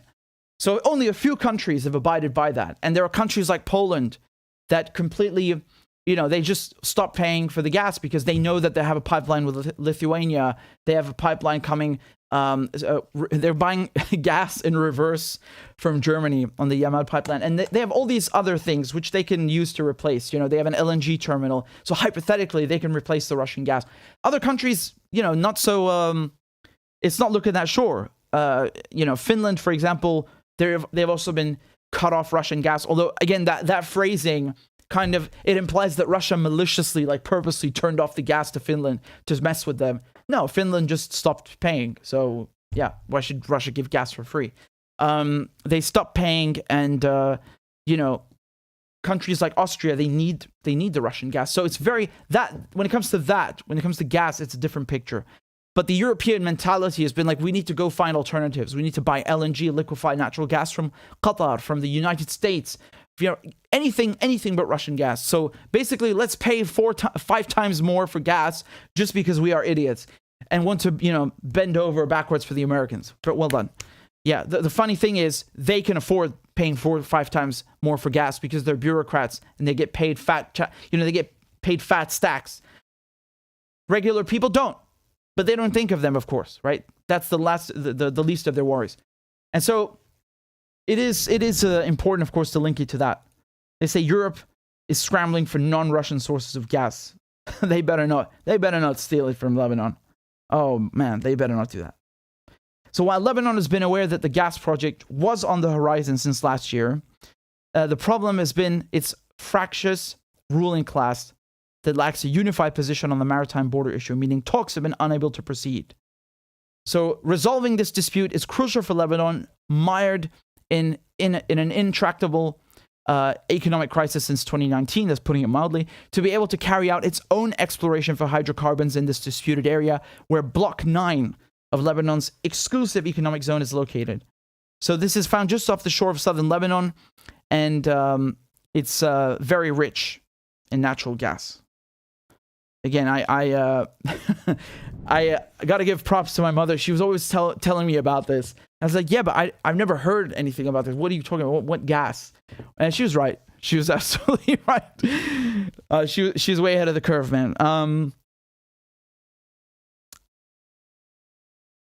So they say that Israeli-Lebanese talks aimed at solving this started in 2020 under the aegis of the UN and the US, so via those two. The mediator and US diplomat, Frederick Hoff, who's Washington's point man on this issue from 2010 to 2012, he divided the area into two parts. The Hoff line, so that's named after him, attributed 55% of the area to Lebanon and 45% to Israel. The Lebanese side has not accepted this demarcation. Once again, I look at it this way, and I think any reasonable person should look at it this way. This is like the partition plan. You know, when the UN carved up Palestine, they're like, oh, let's give, half, it's not really half, approximately, half to the Palestinians and half to the European settlers. And actually, they gave more to the Israelis, right? Even though they were much, much less, their population was much smaller than the Palestinians. And the idea is, why should Palestine give 1% of its land? Would the United States accept giving an inch of its land to foreign settlers? Look how they treat Mexicans who come to seek asylum, not even immigrants, seeking asylum. Would Germany accept giving Munich, right? Giving Frankfurt to settlers? Huh? Why should Palestine accept that? Because some European power said so. Why? Go fuck yourself. Why should Palestine? You give something then. You give a piece of your country to whoever you want. It's not you're not going to order Palestine to do that. So it's the same thing here. Why should Lebanon give 1% to a bunch of colonizers? What is this? What I don't understand this. Like always, it's complicated, and we need to it's a two states. There's no two-state solution, man. Let me tell you that. By the way, the Israelis are not interested in that. And right here, do you hear the Israelis saying we're going to respect the Hoff line? We will only take 45%. No. The Israelis are coming to take it all, right? They don't care. They've even built a ship. The fact that they're sending this ship without knowing full well that they have not resolved this issue with the Lebanese shows you the attitude. So why should the Lebanese accept that? The Lebanese haven't sent a ship, at the very least, you could say. So always the Arabs have to compromise because some European said so. I'm sorry, man. Come on. They say dialogue restarted at the UNIFIL. This is where my parents worked. In October 2020, after the two countries agreed on a framework for talks. But 2 months later, they reached an impasse again because the Lebanese delegation claimed an extra 860 kilometers in the south. Beirut has nevertheless not made this claim official at the UN because while Michel Aoun, who's the president, initially supported his country's bid for the additional maritime territory, he feared it could end negotiations with Israel, whose government said in October 2021 it was ready to resolve its dispute with Lebanon while refusing to let Beirut dictate the terms of the talks. They say, Hochstein from the US visited the region earlier this year, so in 2022, and both Tel Aviv and Beirut expressed their willingness to resume direct talks. I don't really get this, because they're basically saying, well, they tried these talks in this period, and then this period, and then that period, and both of them want to do talks. And then the Israelis just send a ship to start taking the gas. Obviously, someone's not interested in talks, and it's not the Lebanese.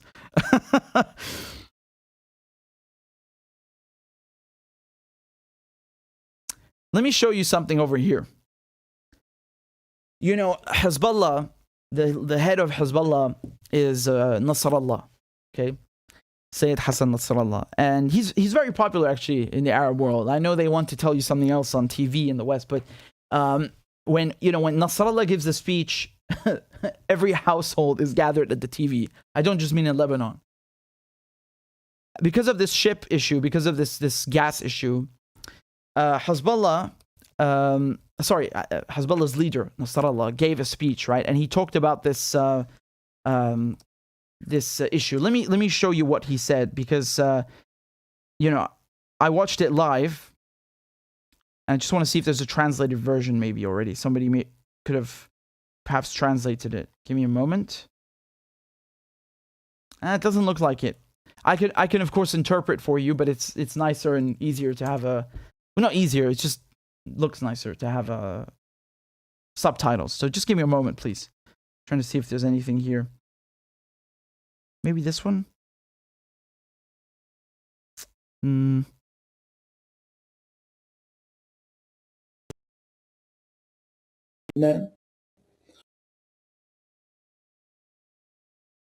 No, I'm seeing nothing, man.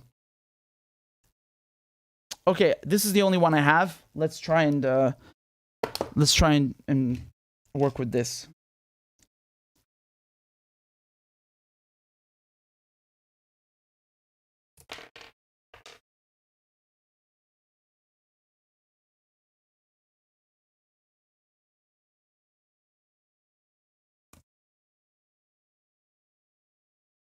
You guys see that?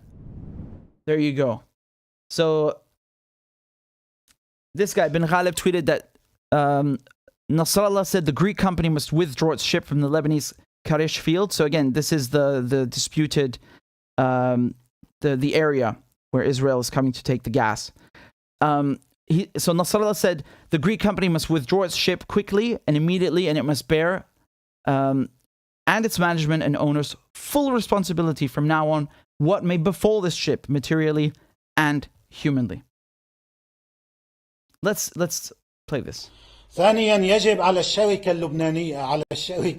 الهدف يجب على الشركة اليونانية يعني يا ريت في شركة لبنانية عندها هيك سفينة. Yeah, he basically he misspoke. He said the Lebanese company, and then he said, like, I wish the Lebanese company had a ship like this, or a Lebanese company had a ship like this. يجب على الشركة اليونانية أن تعلم على أصحابها وإدارتها أن يعلموا أنهم شركاء في الاعتداء على لبنان الذي يحصل الآن، وهذا له تبعات، وأن عليها أن تسحب السفينة سريعا وفورا، وأن لا تتورط في هذا العدوان على لبنان وفي هذا الاستفزاز للبنان، وعليها أن تتحمل على هذه الشركة وإدارتها وأصحابها الذين أخذوا قرار إرسال السفينة إلى هذه المنطقة المتنازع عليها أو للقيام بهذا العمل العدواني، يجب أن يتحملوا المسؤولية الكاملة من الآن. يتحمل المسؤولية الكاملة. So we'll bear the full responsibility. Okay? The owners, the company, they bear the full responsibility if they come, if, you know, the ship owners and company. Here's another one. I think, yeah, here's another one. Let's take a look.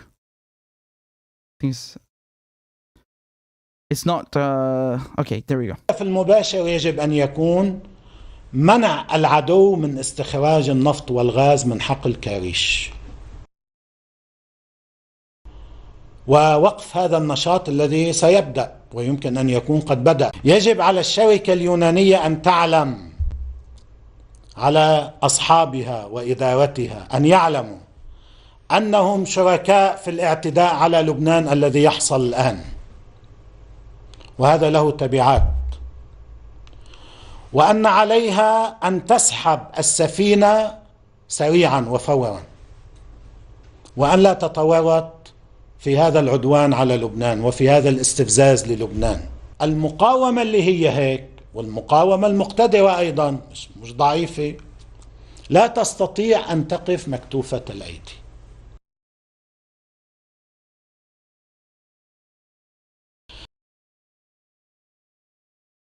He's quite clear, huh? You know what he's saying. I don't have to I don't have to interpret for you, right? No pun intended. Here's another one. I think this one's subtitles as well. كل إجراءات العدو لن تستطيع لا أن تحمي هذه المنصة العائمة اللي اسمها السفينة اليونانية.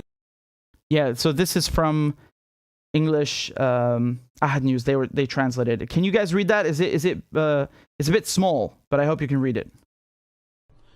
كل إجراءات العدو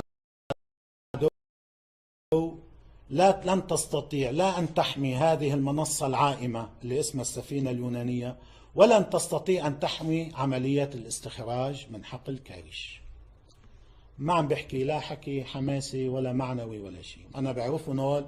ومع ذلك قبل كم يوم كان عندنا جلسة مع الإخوان المعنيين وأنا شيكت معهم بدقة، يعني إنه لنفترض الإسرائيلي عمل كيت كيت كيت كيت شو، نحن نلتزم أمام الشعب اللبناني أن المقاومة قادرة عسكريا وماديا لمنع العدو من استخراج النفط والغاز من حقل كاريش المتنازع عليه،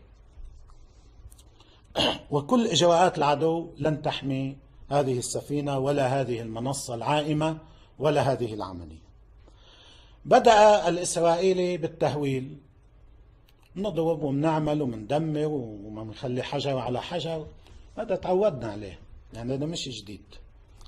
وعلى كل حال الإسرائيلي قادة العدو يعرفون عندما يتحدثون عن الحرب ويهددون بالحرب أن ما ستخسره إسرائيل في أي حرب يهددون فيها هو أكبر بكثير مما يمكن أن يخسره لبنان، وهم يعلمون ذلك بالأرقام وبالتفاصيل. بل أستطيع أن أدعي أن ارتكابهم لحماقة من هذا النوع وذهابهم لخيار من هذا النوع ستكون تداعياته ليس فقط استراتيجية على الكيان الغاصب المؤقت، بل تداعيات وجودية. عدد من الوزراء يطلع بيان ويقول أنه ما السفينة اليونانية هي ما خرقت الخط ونحن بدنا نستخرج من المنطقة اللي عنا من كاريش. هذا حكي لا يقدم ولا يؤخر شيئا، لأن قلنا هذا حقل واحد، هذا حقل مشترك. استخراج أي عمل باتجاه استخراج النفط أو الغاز من حقل كاريش يجب أن يتوقف أيها العدو. Well, that was very clear, and you noticed the part where he said, "We don't want to hear any nonsense about the ship didn't really cross the line." The Israelis like to play this game. You know, when there were flotillas, people launching humanitarian missions to help Gaza, right? So they would put supplies, food, you know, all sorts of things to help the Palestinians because they're literally under siege. They would go with the flotilla in the Mediterranean towards Gaza. And while they're in international waters, so they're not even in, you know, Palestinian waters or the occupation's claimed waters, they're in international waters, like, you know, really, really far off. The Israelis came and boarded the ship like pirates, you know, and took them to Israeli prisons and treated them like terrorists, you know, for daring to bring food. While they were still in international waters, they went and grabbed them, which is a crime, which is a violation of maritime rules and illegal. You cannot just, you know, go and arrest someone in international waters and claim that they came into your maritime zone. This is ridiculous. It's ridiculous, you know? So, you know, the Israelis like to play games with the maritime borders for sure. And I don't think that Hezbollah is messing around. You know, Nasrallah, again, whether you like him or not, this is irrelevant. I'm telling you about the region. I'm telling you about what's going on. These are not empty threats. I told you earlier when I was in Damascus in 2006, when the war was happening right next door in Lebanon. And there was this constant fear, like, is it going to spill over? Because you don't know what's happening. Every single day is something new, right? And back then, the Iranians, by this time, they had given Hezbollah lots of equipment, really, really state-of-the-art equipment. And Hezbollah themselves, they had trained and become very, you know, much more capable and advanced than they were in 2000 when they kicked out the Israelis, remember? So they also did that. And in 2006, they shocked the Israelis. Completely took them by surprise. You know, the Israelis don't like to admit it, but this was a complete victory for Hezbollah. You know, remember, this is a political party that also has a military wing. This military wing, it does not have a navy. They do not have an air force. And yet Hezbollah is more powerful than the official Lebanese army. And they took out an Israeli ship. They didn't sink it, but they basically made sure it was out of action. A ship No one expected that. And this is just one of the things that they did. And my point is, ever since then, the Israelis have never gone back into Lebanon and never dared to launch an airstrike on Lebanon. They do violate Lebanese airspace often when they're on their way to bomb Syria, but they have never bombed Lebanon again because Hezbollah, taught them a lesson. If you want to use that phrase, that expression, and keep in mind, back then the Israelis bombed Beirut, they bombed civilian infrastructure, straight up war crimes. They really. Let me just show you something, because I know we're going a little bit off on a tangent here compared to the maritime issue, but I think it's very important to understand,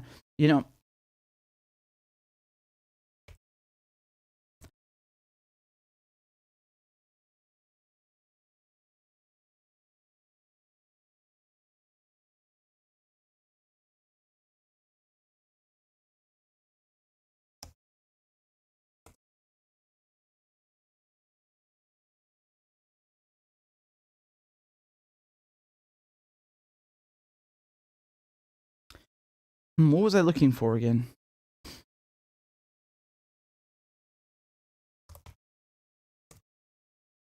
Yeah, this is what I was looking for. So, there was Dahiya, wasn't it Dahiya? Dahiya, yeah. So there was a neighborhood, a suburb in Beirut, called Dahiya. And the Israelis leveled it. It's just a neighborhood. And they even named it after this neighborhood, right? Like Dahiya doctrine, that you attack on purpose the civilian infrastructure. You completely decimate the civilians of, quote unquote hostile regimes, which is, they use that with everyone, the Israelis. But, they really made the Lebanese suffer. And never mind the occupation before that, my goodness, but really the last time, the Lebanese have not forgotten this, yeah? And they showed no mercy towards the Lebanese civilians. And, Hezbollah taught them a lesson. They haven't come back since. So I really don't think that this is a good idea right now, especially with everything that's happening in Ukraine. I don't know, man. I think they are testing the waters. No pun intended. They're really testing the waters with this. Hezbollah, like them or hate them, whatever. I don't care. It's not about that. It's about a group that is very capable, as he said, that is the resistance, part of the resistance. And it's kind of pathetic in a way that, Hezbollah is the one that has to do the Lebanese government's job. They're the ones that brought in fuel last year. You remember when Iran gave them the fuel for free? And I remember they were giving it to, I think it was a Christian school, or it was I can't remember what it was. They gave it out for free to lots of people, right? So this is something that a government should do normally. The Lebanese army it doesn't even come close to Hezbollah. And actually, this is a criticism that people say, oh, it's a state within a state. No, it's a group that's defending its country and has proven that it can do that better than anyone else. And they only attack it because they're, power hungry people. I'm not going to get into Lebanese politics right now. We've done this before, but I just want to say that it's kind of crazy that, Nasrallah is the one that has to get on TV and threaten, or should I say not threaten, but, defend Lebanon and its gas.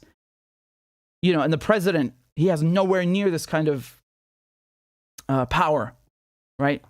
Because when Michel Aoun says something, okay, yes, he's the president. When Nasrallah says something, people, they actually listen.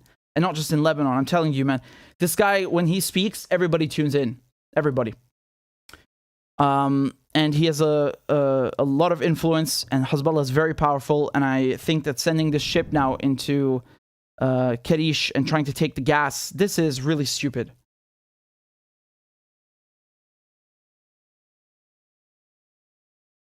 So, again, I don't know what's going to happen because they have not arrived there yet. There's nothing new. But this is... there, I can just show you... the latest developments.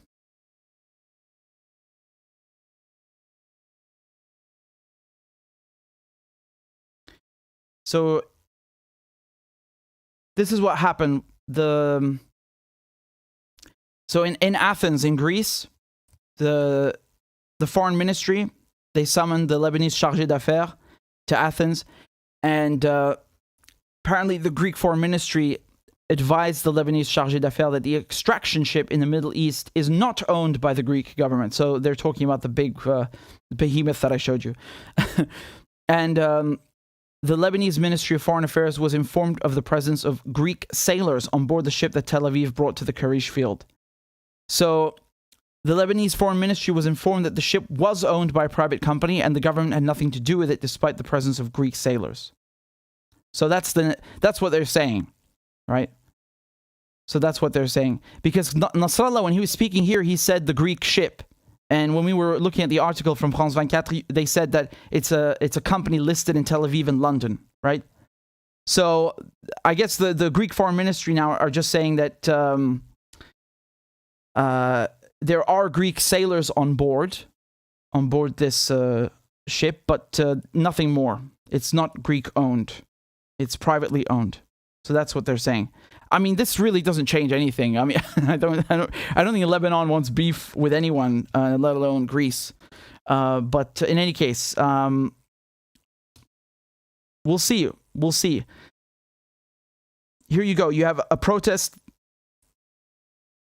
So there's a Lebanese protest about the ship. Hundreds of people and several lawmakers were protesting in southern Lebanon against Israel moving this gas production vessel into the Karish field. Okay, so this is from Sharq al-Awsat.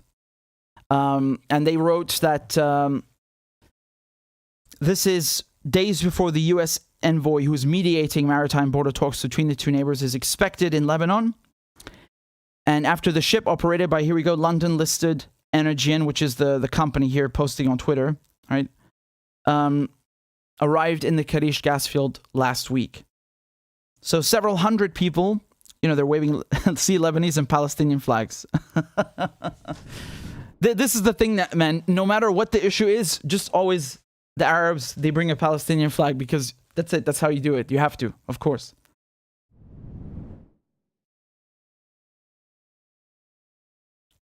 So this took place in the border town of Naqoura to protest Israel's claim on the area where the Karish field is located. Quote, "We absolutely refuse to neglect Lebanon's maritime resources, which belong to all Lebanese," said Hamdan, who's a lawmaker, and reading out a statement from 13 independent parliamentarians, most of whom were newly elected last month, right? There were those elections. And as we saw, the prime minister, the president, they condemned Israel and this envoy Hochstein. So before him, it was Hoff, and Hochstein is the envoy this time. So he's going to arrive on Monday. So that means he will be in Beirut on the 13th of June, according to the State Department, for a 2-day visit. And again, as we saw, Hezbollah was warning them. We played the videos just now. So that's it, really. This is all the news that we have about the ship. I mean, honestly,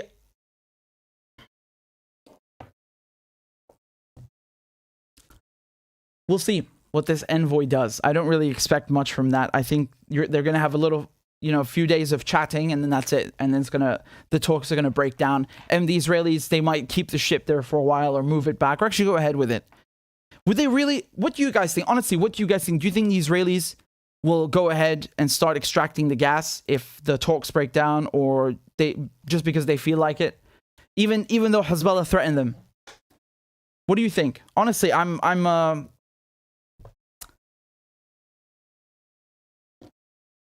expecting anything at this point, right? I wouldn't be surprised by anything. We'll see what happens, though. Having again, this guy's a mediator. I understand he's a diplomat. I understand they have a hard job to do. But I don't know if sending a U.S. envoy is the best idea. Again, the United States will always favor Israel over anyone else, especially over Lebanon. So I don't know. I really don't know. But let me just say something. Nasrallah, you heard what he said. He said, we will, if you take the gas, this will have long-lasting consequences, right? He said,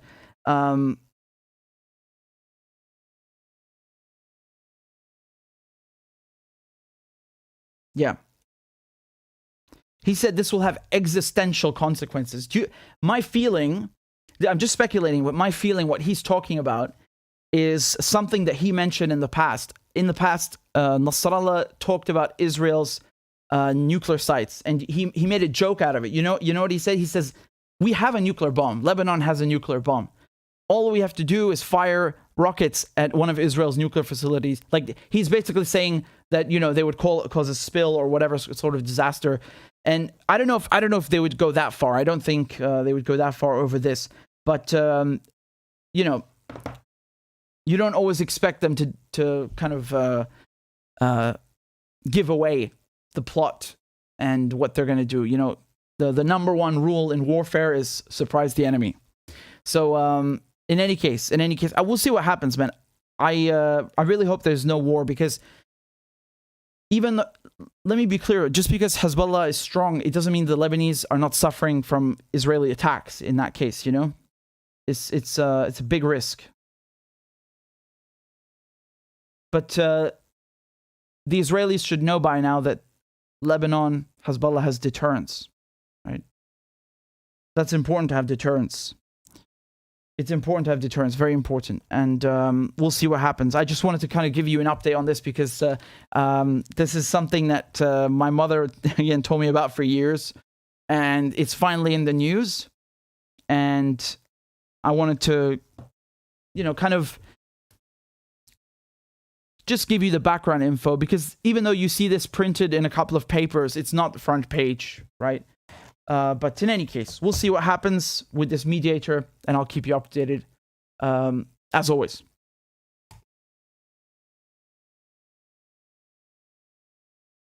Thank you very much, John, for the super chat. I appreciate it.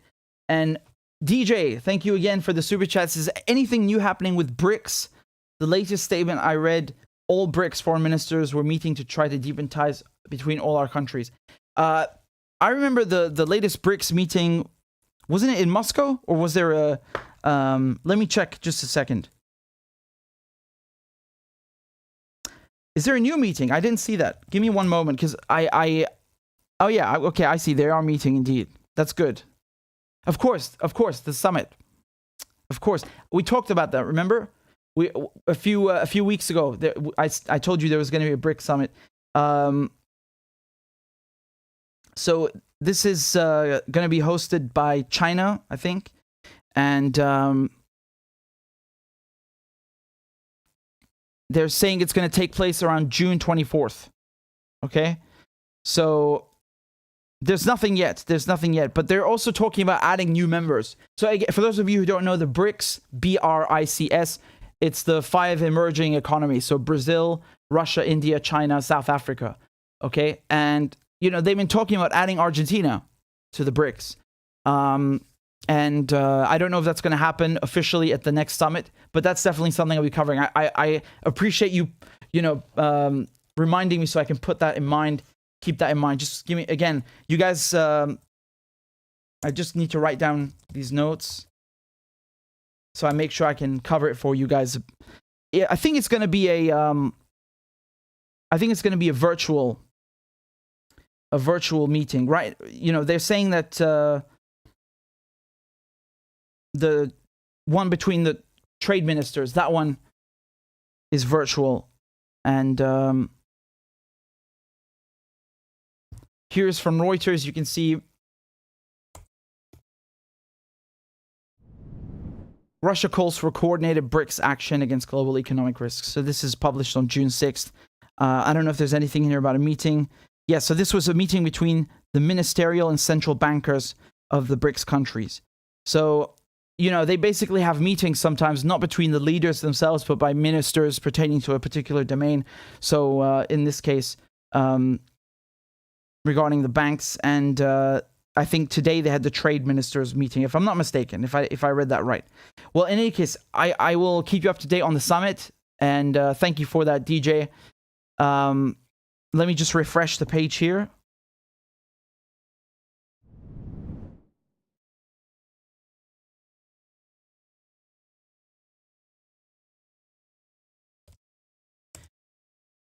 Fogel says, Israel takes a page from the apartheid regime and the US playbook in its genocide of indigenous people. Naftali has an ethnic cleansing agenda. Naftali Bennett, meaning the Prime Minister. Isn't he the one who said, before I say it, I'm going to Google it. Hold on. I think, yeah. You know what he's, so the current Israeli Prime Minister, you know what he once said? He said, I've killed a lot of Arabs in my life and there's no problem with that. I've killed a lot of Arabs in my life, and there's not a problem. Like, this is the kind of depravity, this kind of, you know, horrific, racist language, xenophobic language, apartheid language. Do you know this guy's an American also? Again, they're colonizers. Literally colonizers. Let me just show you quickly. So, let me look up his page for you so I can put it up on the screen. So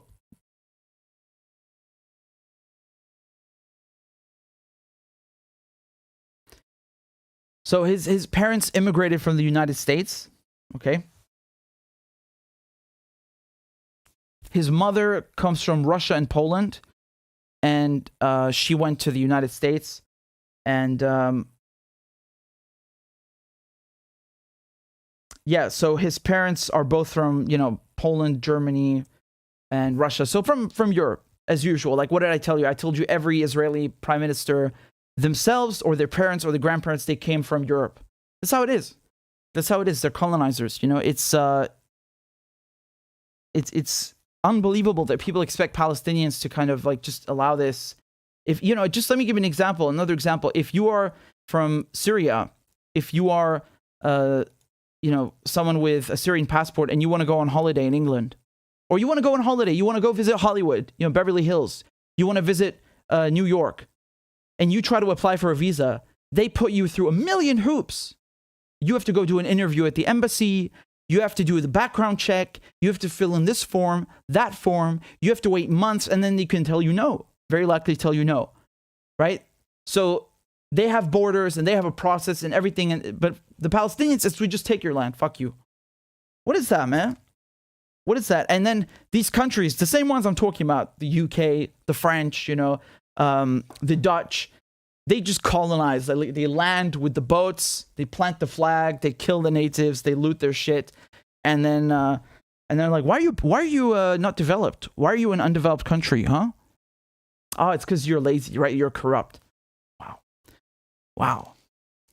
You know, I really don't know whether I should laugh or cry at this stage, because the stereotypical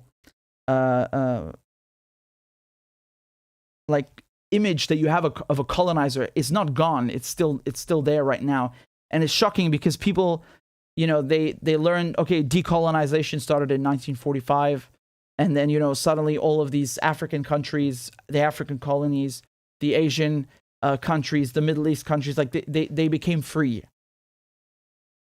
Wow.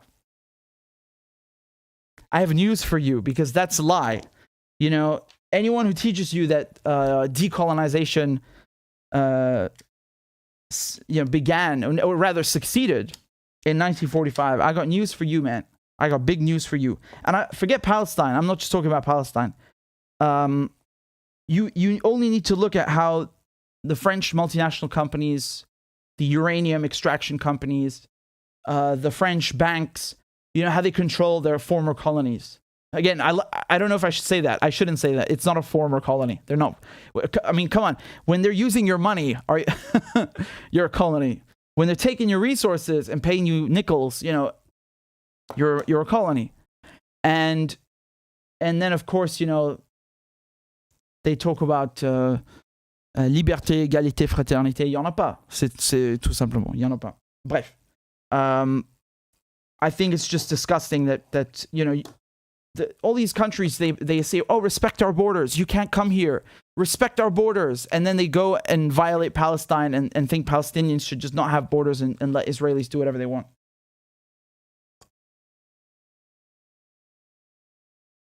Okay.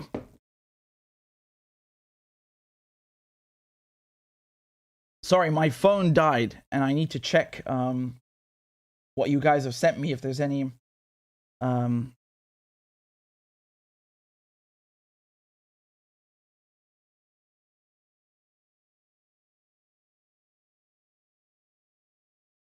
So we've got several things. Let me go through them. This is from Jonas. Thank you very much. Says, I wish there were more sane voices like yours. When I talk to people in real life, I feel like there is so much ground knowledge the media withholds from them that I can barely talk politics with them. Hold on, let me see if I can pronounce this. Ijazda Wiprozod? I have to ask Claudia because she speaks Polish, so she will know what it means. But I appreciate that very much, Jonas. Thank you for the PayPal donation. And thank you for John, for the Cash App donation, John. I appreciate it. And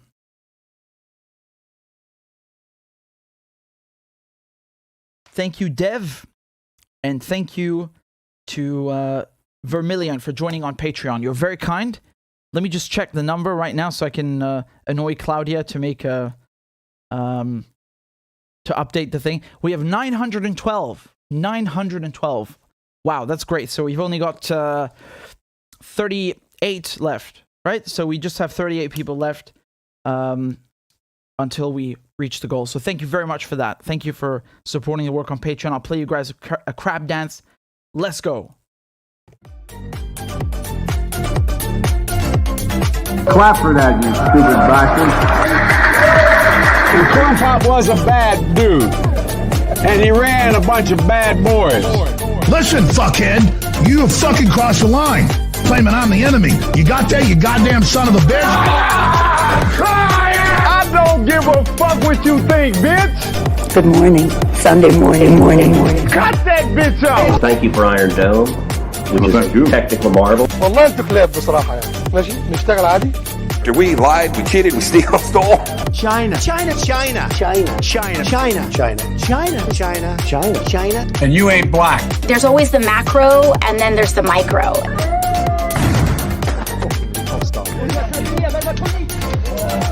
Do not come. Do not come. I'm gonna come. You talking to me? Ladies and gentlemen. I'll have 2 number 9s. Number 9 large. We got him. I told myself, I know it's not. I've fallen, and I can't get up. Disinformation's origins are slightly less atrocious. Why you texting? Why? You're getting nervous, man. Calm down. It's okay. Suck my dick and choke on it. I yield my time. Fuck you.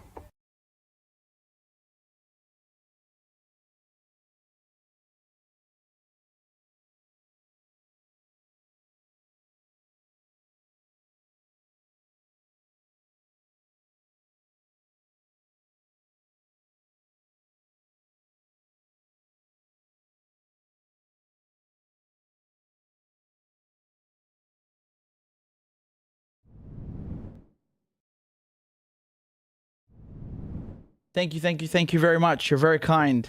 I appreciate the Patreon subscriptions. Claudia, as usual, she came through. Thank you very much, Claudia. Here's the updated graphic. 1 second. High-tech graphic. There we go. Can you guys see that? 912. We're 912 subscribers on Patreon. So thank you for that. If you guys want to support my work, I'd be very grateful if you could donate just $1 a month or €1 a month. You can put in any amount you like. And this is, of course, patreon.com/RichardMedhurst. Again, all my work is free. You don't have to pay for anything. I'm glad if you're just watching even, but if you'd like to support the channel, this is the way. And you can, of course, donate on PayPal as well. There are a bunch of options here I'll put up on the screen.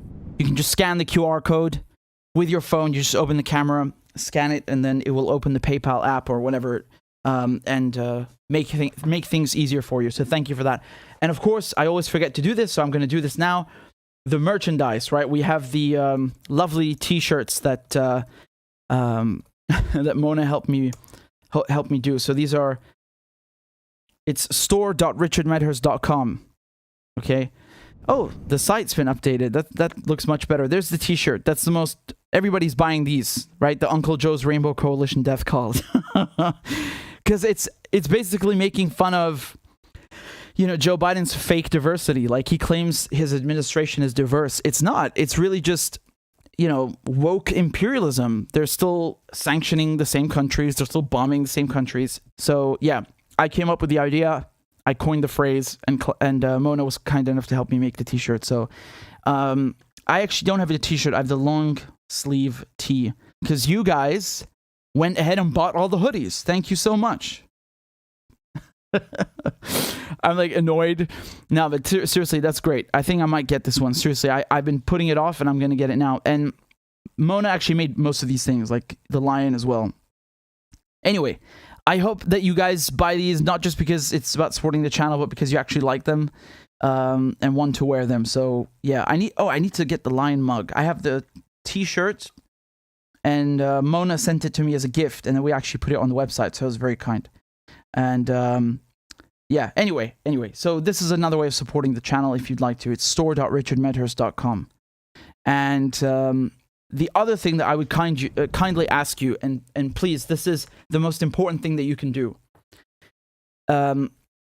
Please make sure that you are following me on other platforms as well. You know, I'm really grateful that you're here on YouTube, and I hope you're subscribed, but we need to have a backup. So please, you know, follow me on Telegram or sign up with the email, anything. They're all free. All of these options are free. It's just about having a backup, you know, in case they do something to my YouTube, God forbid.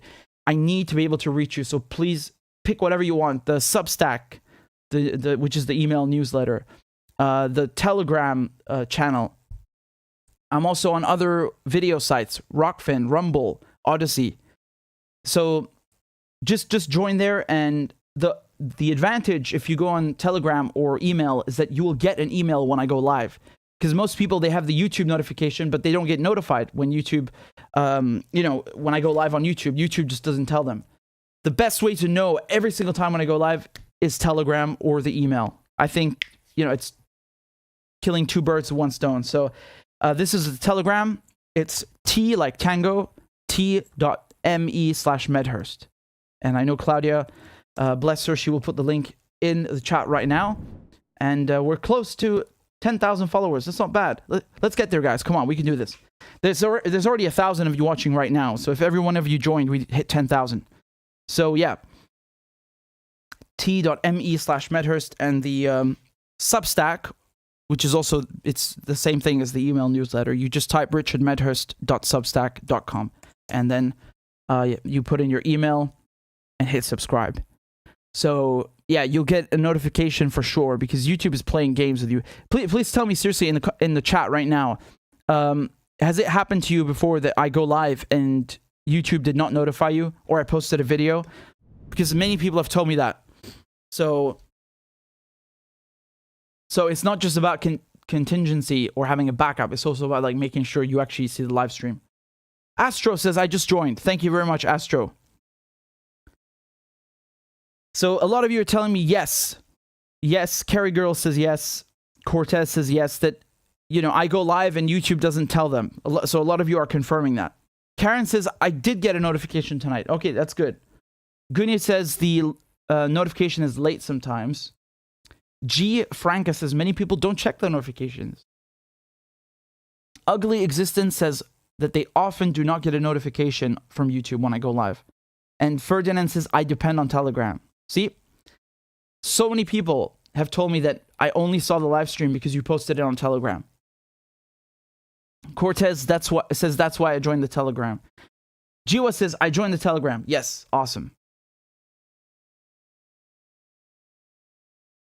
And Omar says, I get a notification only half of the time. See what I'm talking about? Just look in the chat. I'm not making this up or something. So again, Telegram is basically an app. It's like a messaging app, but I post my videos and I post when I go live. So that's one thing. And if you don't want to download an app, just use the email. So just put your email in there and hit subscribe and you'll get a notification. So very, very simple. And it works every time. So again, it's richardmedhurst.substack.com, and I put the link in the chat right now. Oh, Ziras says I get notified 2 hours later. Well, that's not good. That's not very good. That's very, very not halal. It's haram. Actually, in Arabic, when we say ya haram, it's like we say it's a shame.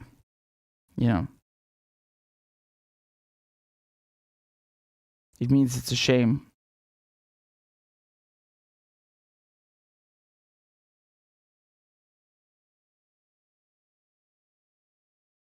John, thank you for the super chat.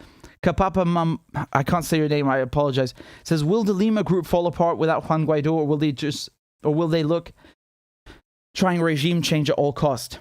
I don't know, man. They tried a lot of things, right? Sanctions, a coup with the Bay of Piglets. They tried with Guaidó. I don't know. I really don't know. We'll see what happens. But it's so weird because right now the Americans are going to Venezuela and telling Maduro, please, let's talk and you can give us oil, or we will just lift the sanctions so your oil is back on the market and the price goes down, right? So they're obviously going to Maduro. Why? Because he's the president. He's the guy running the show. And yet at the same time, they're saying, but we still recognize Juan Guaidó as the legitimate interim president. What? If I were Maduro, I would tell them to piss off. But at the same time, this guy, he has to take care of his people. And if that means, lifting the sanctions, what do you guys think he should do? I understand both feelings. Like, I really do. Because they trampled on Venezuela. They destroyed Venezuela. Really. They're evil economic warfare. Terrible. People think that, it's only with bombs that you destroy a country. Oh, man. Try going without toothpaste. Try going without fuel. Try going without electricity. Just cut off your electricity for a few hours a day, every day, and see how you feel after that. People have grown up like this. Do you understand? People are looking for life-saving medication. They can't get it because of sanctions. It's evil. Absolutely evil.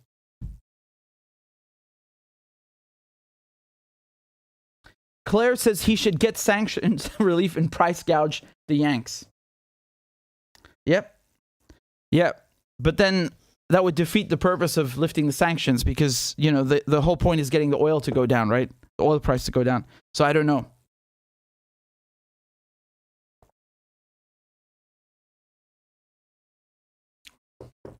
I want to know what Venezuelans think.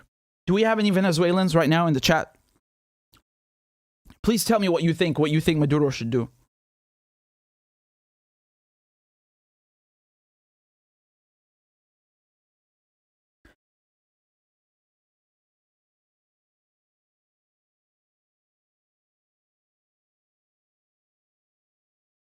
Gunny says, if I was Venezuela, I would start building defenses on the Colombia border. Oh man, the Americans are not only allied with Duque, but they also have troops there, right? They have American troops, if I recall well, on the border. This is not a new story. It's from 2019, I think. Let me just double check. Pretty sure I'm not mistaken about that because it stuck out to me.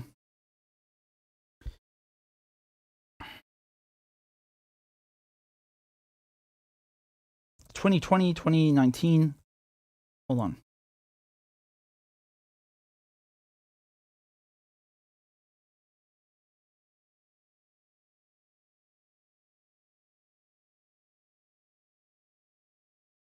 Or hold on, they were thinking about deploying troops there. Apologies, I mixed that up because this is the problem. The Americans have tried so many things with Maduro that you can't keep count. You can't keep up. It's really quite something.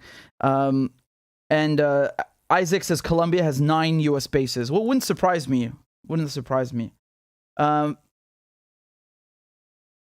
Maui Bill says, give back the gold and then we'll talk. Oh, absolutely. I don't think there'll be anything if they don't give back the gold. Definitely. Without a doubt. Regardless of what the plan is, no talking without the gold. No talking without the goal. But this is the thing, man. You know, the world... let me explain something. This is why Maduro is in Tehran today. Because the world should not depend on, oh, is America going to lift sanctions on me? Right? These countries that have been sanctioned, they had enough of this. They're going a different way. And it doesn't involve, you know, Uncle Sam and all this. So, yeah.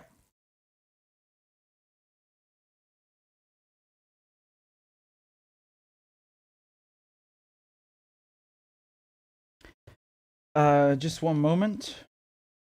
I see we've got... well, thank you very much, Jennifer and Malinga. Thank you guys for supporting the show.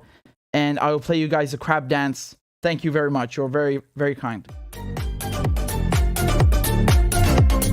Clap for that, you stupid bastard. And Corn Pop was a bad dude. And he ran a bunch of bad boys. Listen, fuckhead, you have fucking crossed the line. Claiming I'm the enemy. You got that, you goddamn son of a bitch? I don't give a fuck what you think, bitch. Good morning. Sunday morning. Cut that bitch out. Thank you for Iron Dome, which is a technical marvel. والله انت كلاب بصراحة يعني. ماشي نشتغل عادي. We lied, we cheated, we stole. China. And you ain't black. There's always the macro and then there's the micro.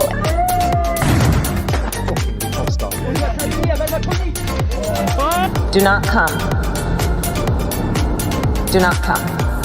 I'm gonna come. You talking to me? Ladies and gentlemen. I'll have 2 number 9s. The number 9 large. We got him. I told myself, I know it's not. I've fallen and I can't get up. Disinformation's origins are slightly less atrocious. Why you texting? Why? You're getting nervous, man. Calm down. It's okay. Suck my dick and choke on it. I yield my time. Fuck you.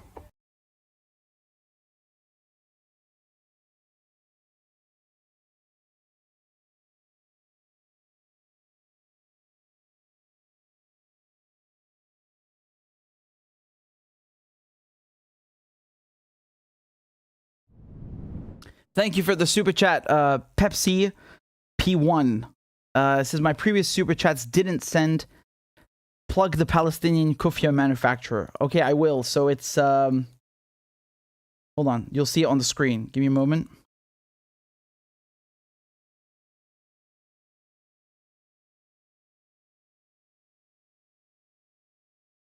See, I don't know the URL by heart. I had to look it up. Give me a second. It's hirbawi.ps, right? Yeah, here you go. Can you guys see that? There you go. So this is the Palestinian scarves. They make them. It's hirbawi.ps. I'll put it in the chat. And they're great. They're really great. Only one in Palestine. So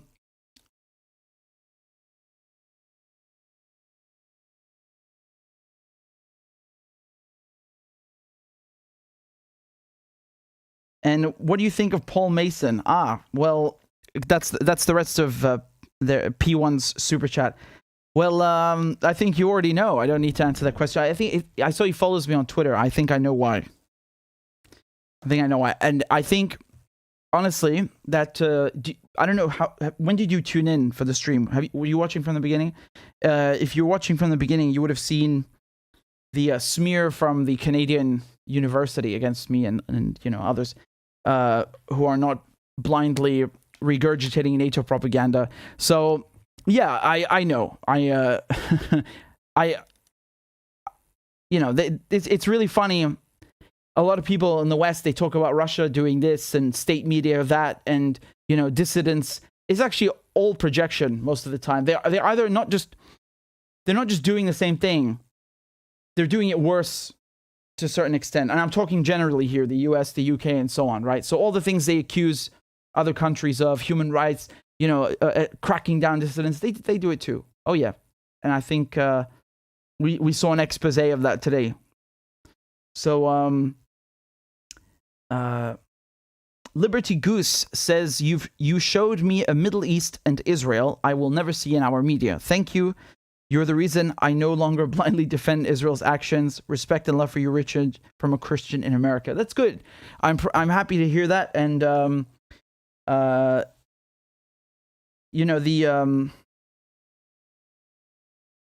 the thing is, in America, my understanding of it, and I think this is something that most of you know already. There's sort of a trend among Christians there to support Israel, which really doesn't make any sense because it's, first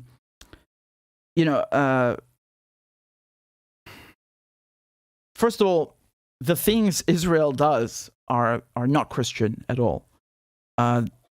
They're not even Jewish if you ask many of the Jewish anti-Zionists. But on top of that, I mean, Israel is occupying Palestine, occupying Syria, and they destroy these countries that have so much Christian heritage. And if you go ask, a Christian from Syria or Christian from Palestine, which is, where Christianity comes from, they will not support Israel at all. So I'm confused where this trend comes from, that Christians in America support Israel, or some groups of Christians support it. I don't know what that is. It makes no sense to me. I don't get it. But that aside, just answering your super chat, Liberty Goose. I hope you're still watching, by the way. I don't know how long you sent that ago, but I appreciate it. Thank you very much. And NetRando says, Peter Savarin, Chancellor of the University of Alberta, 82 to 86. I'm not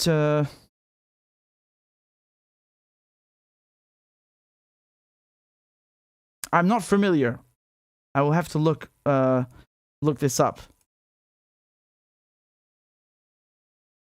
But in any case, I wanted to say thank you to everybody, and I apologize if I didn't see your super chats, and if I didn't get time to read them all. I'm sorry, but I hope you enjoyed the live stream, and it's been great kicking it with you, if you can say that, and yeah. So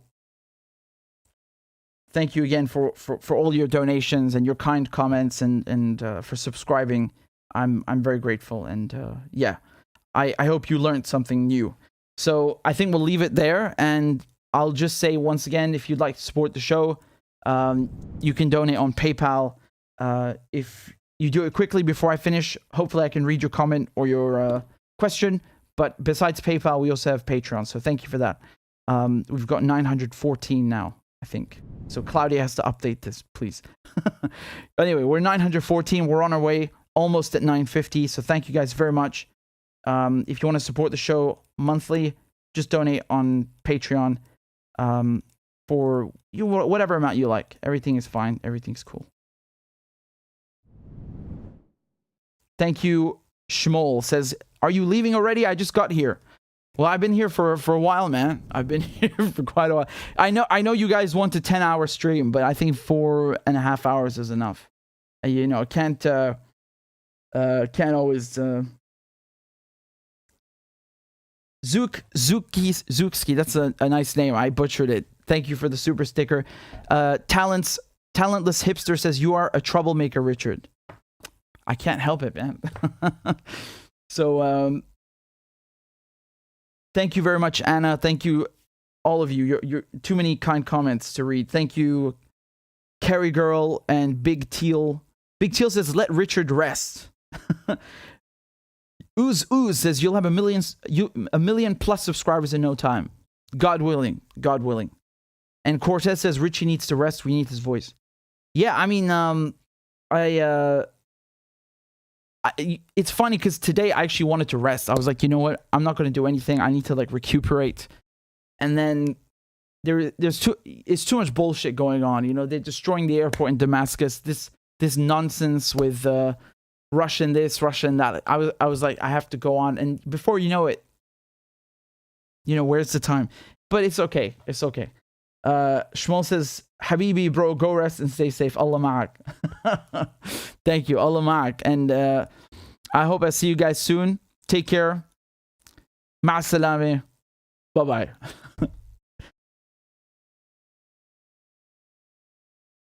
I am once again asking for your financial support. A is for All men and women created by go. You know the thing. B is for I'm beginning to see why your wife left you. C is for Corn Pop was a bad dude, and he ran a bunch of bad boys. D is for Don't worry, I'm so serious. Children, I love to hear them. E is for Excuse to walk by the dealer and say, no, I'm not going to be a mule. I got something to do. I got to go do boom, boom, boom. F is for Time friend, and she's a friend. She's been my friend in and out of public life. G is for Go to Joe 30330. H is for Hairy legs that turn blonde in the sun.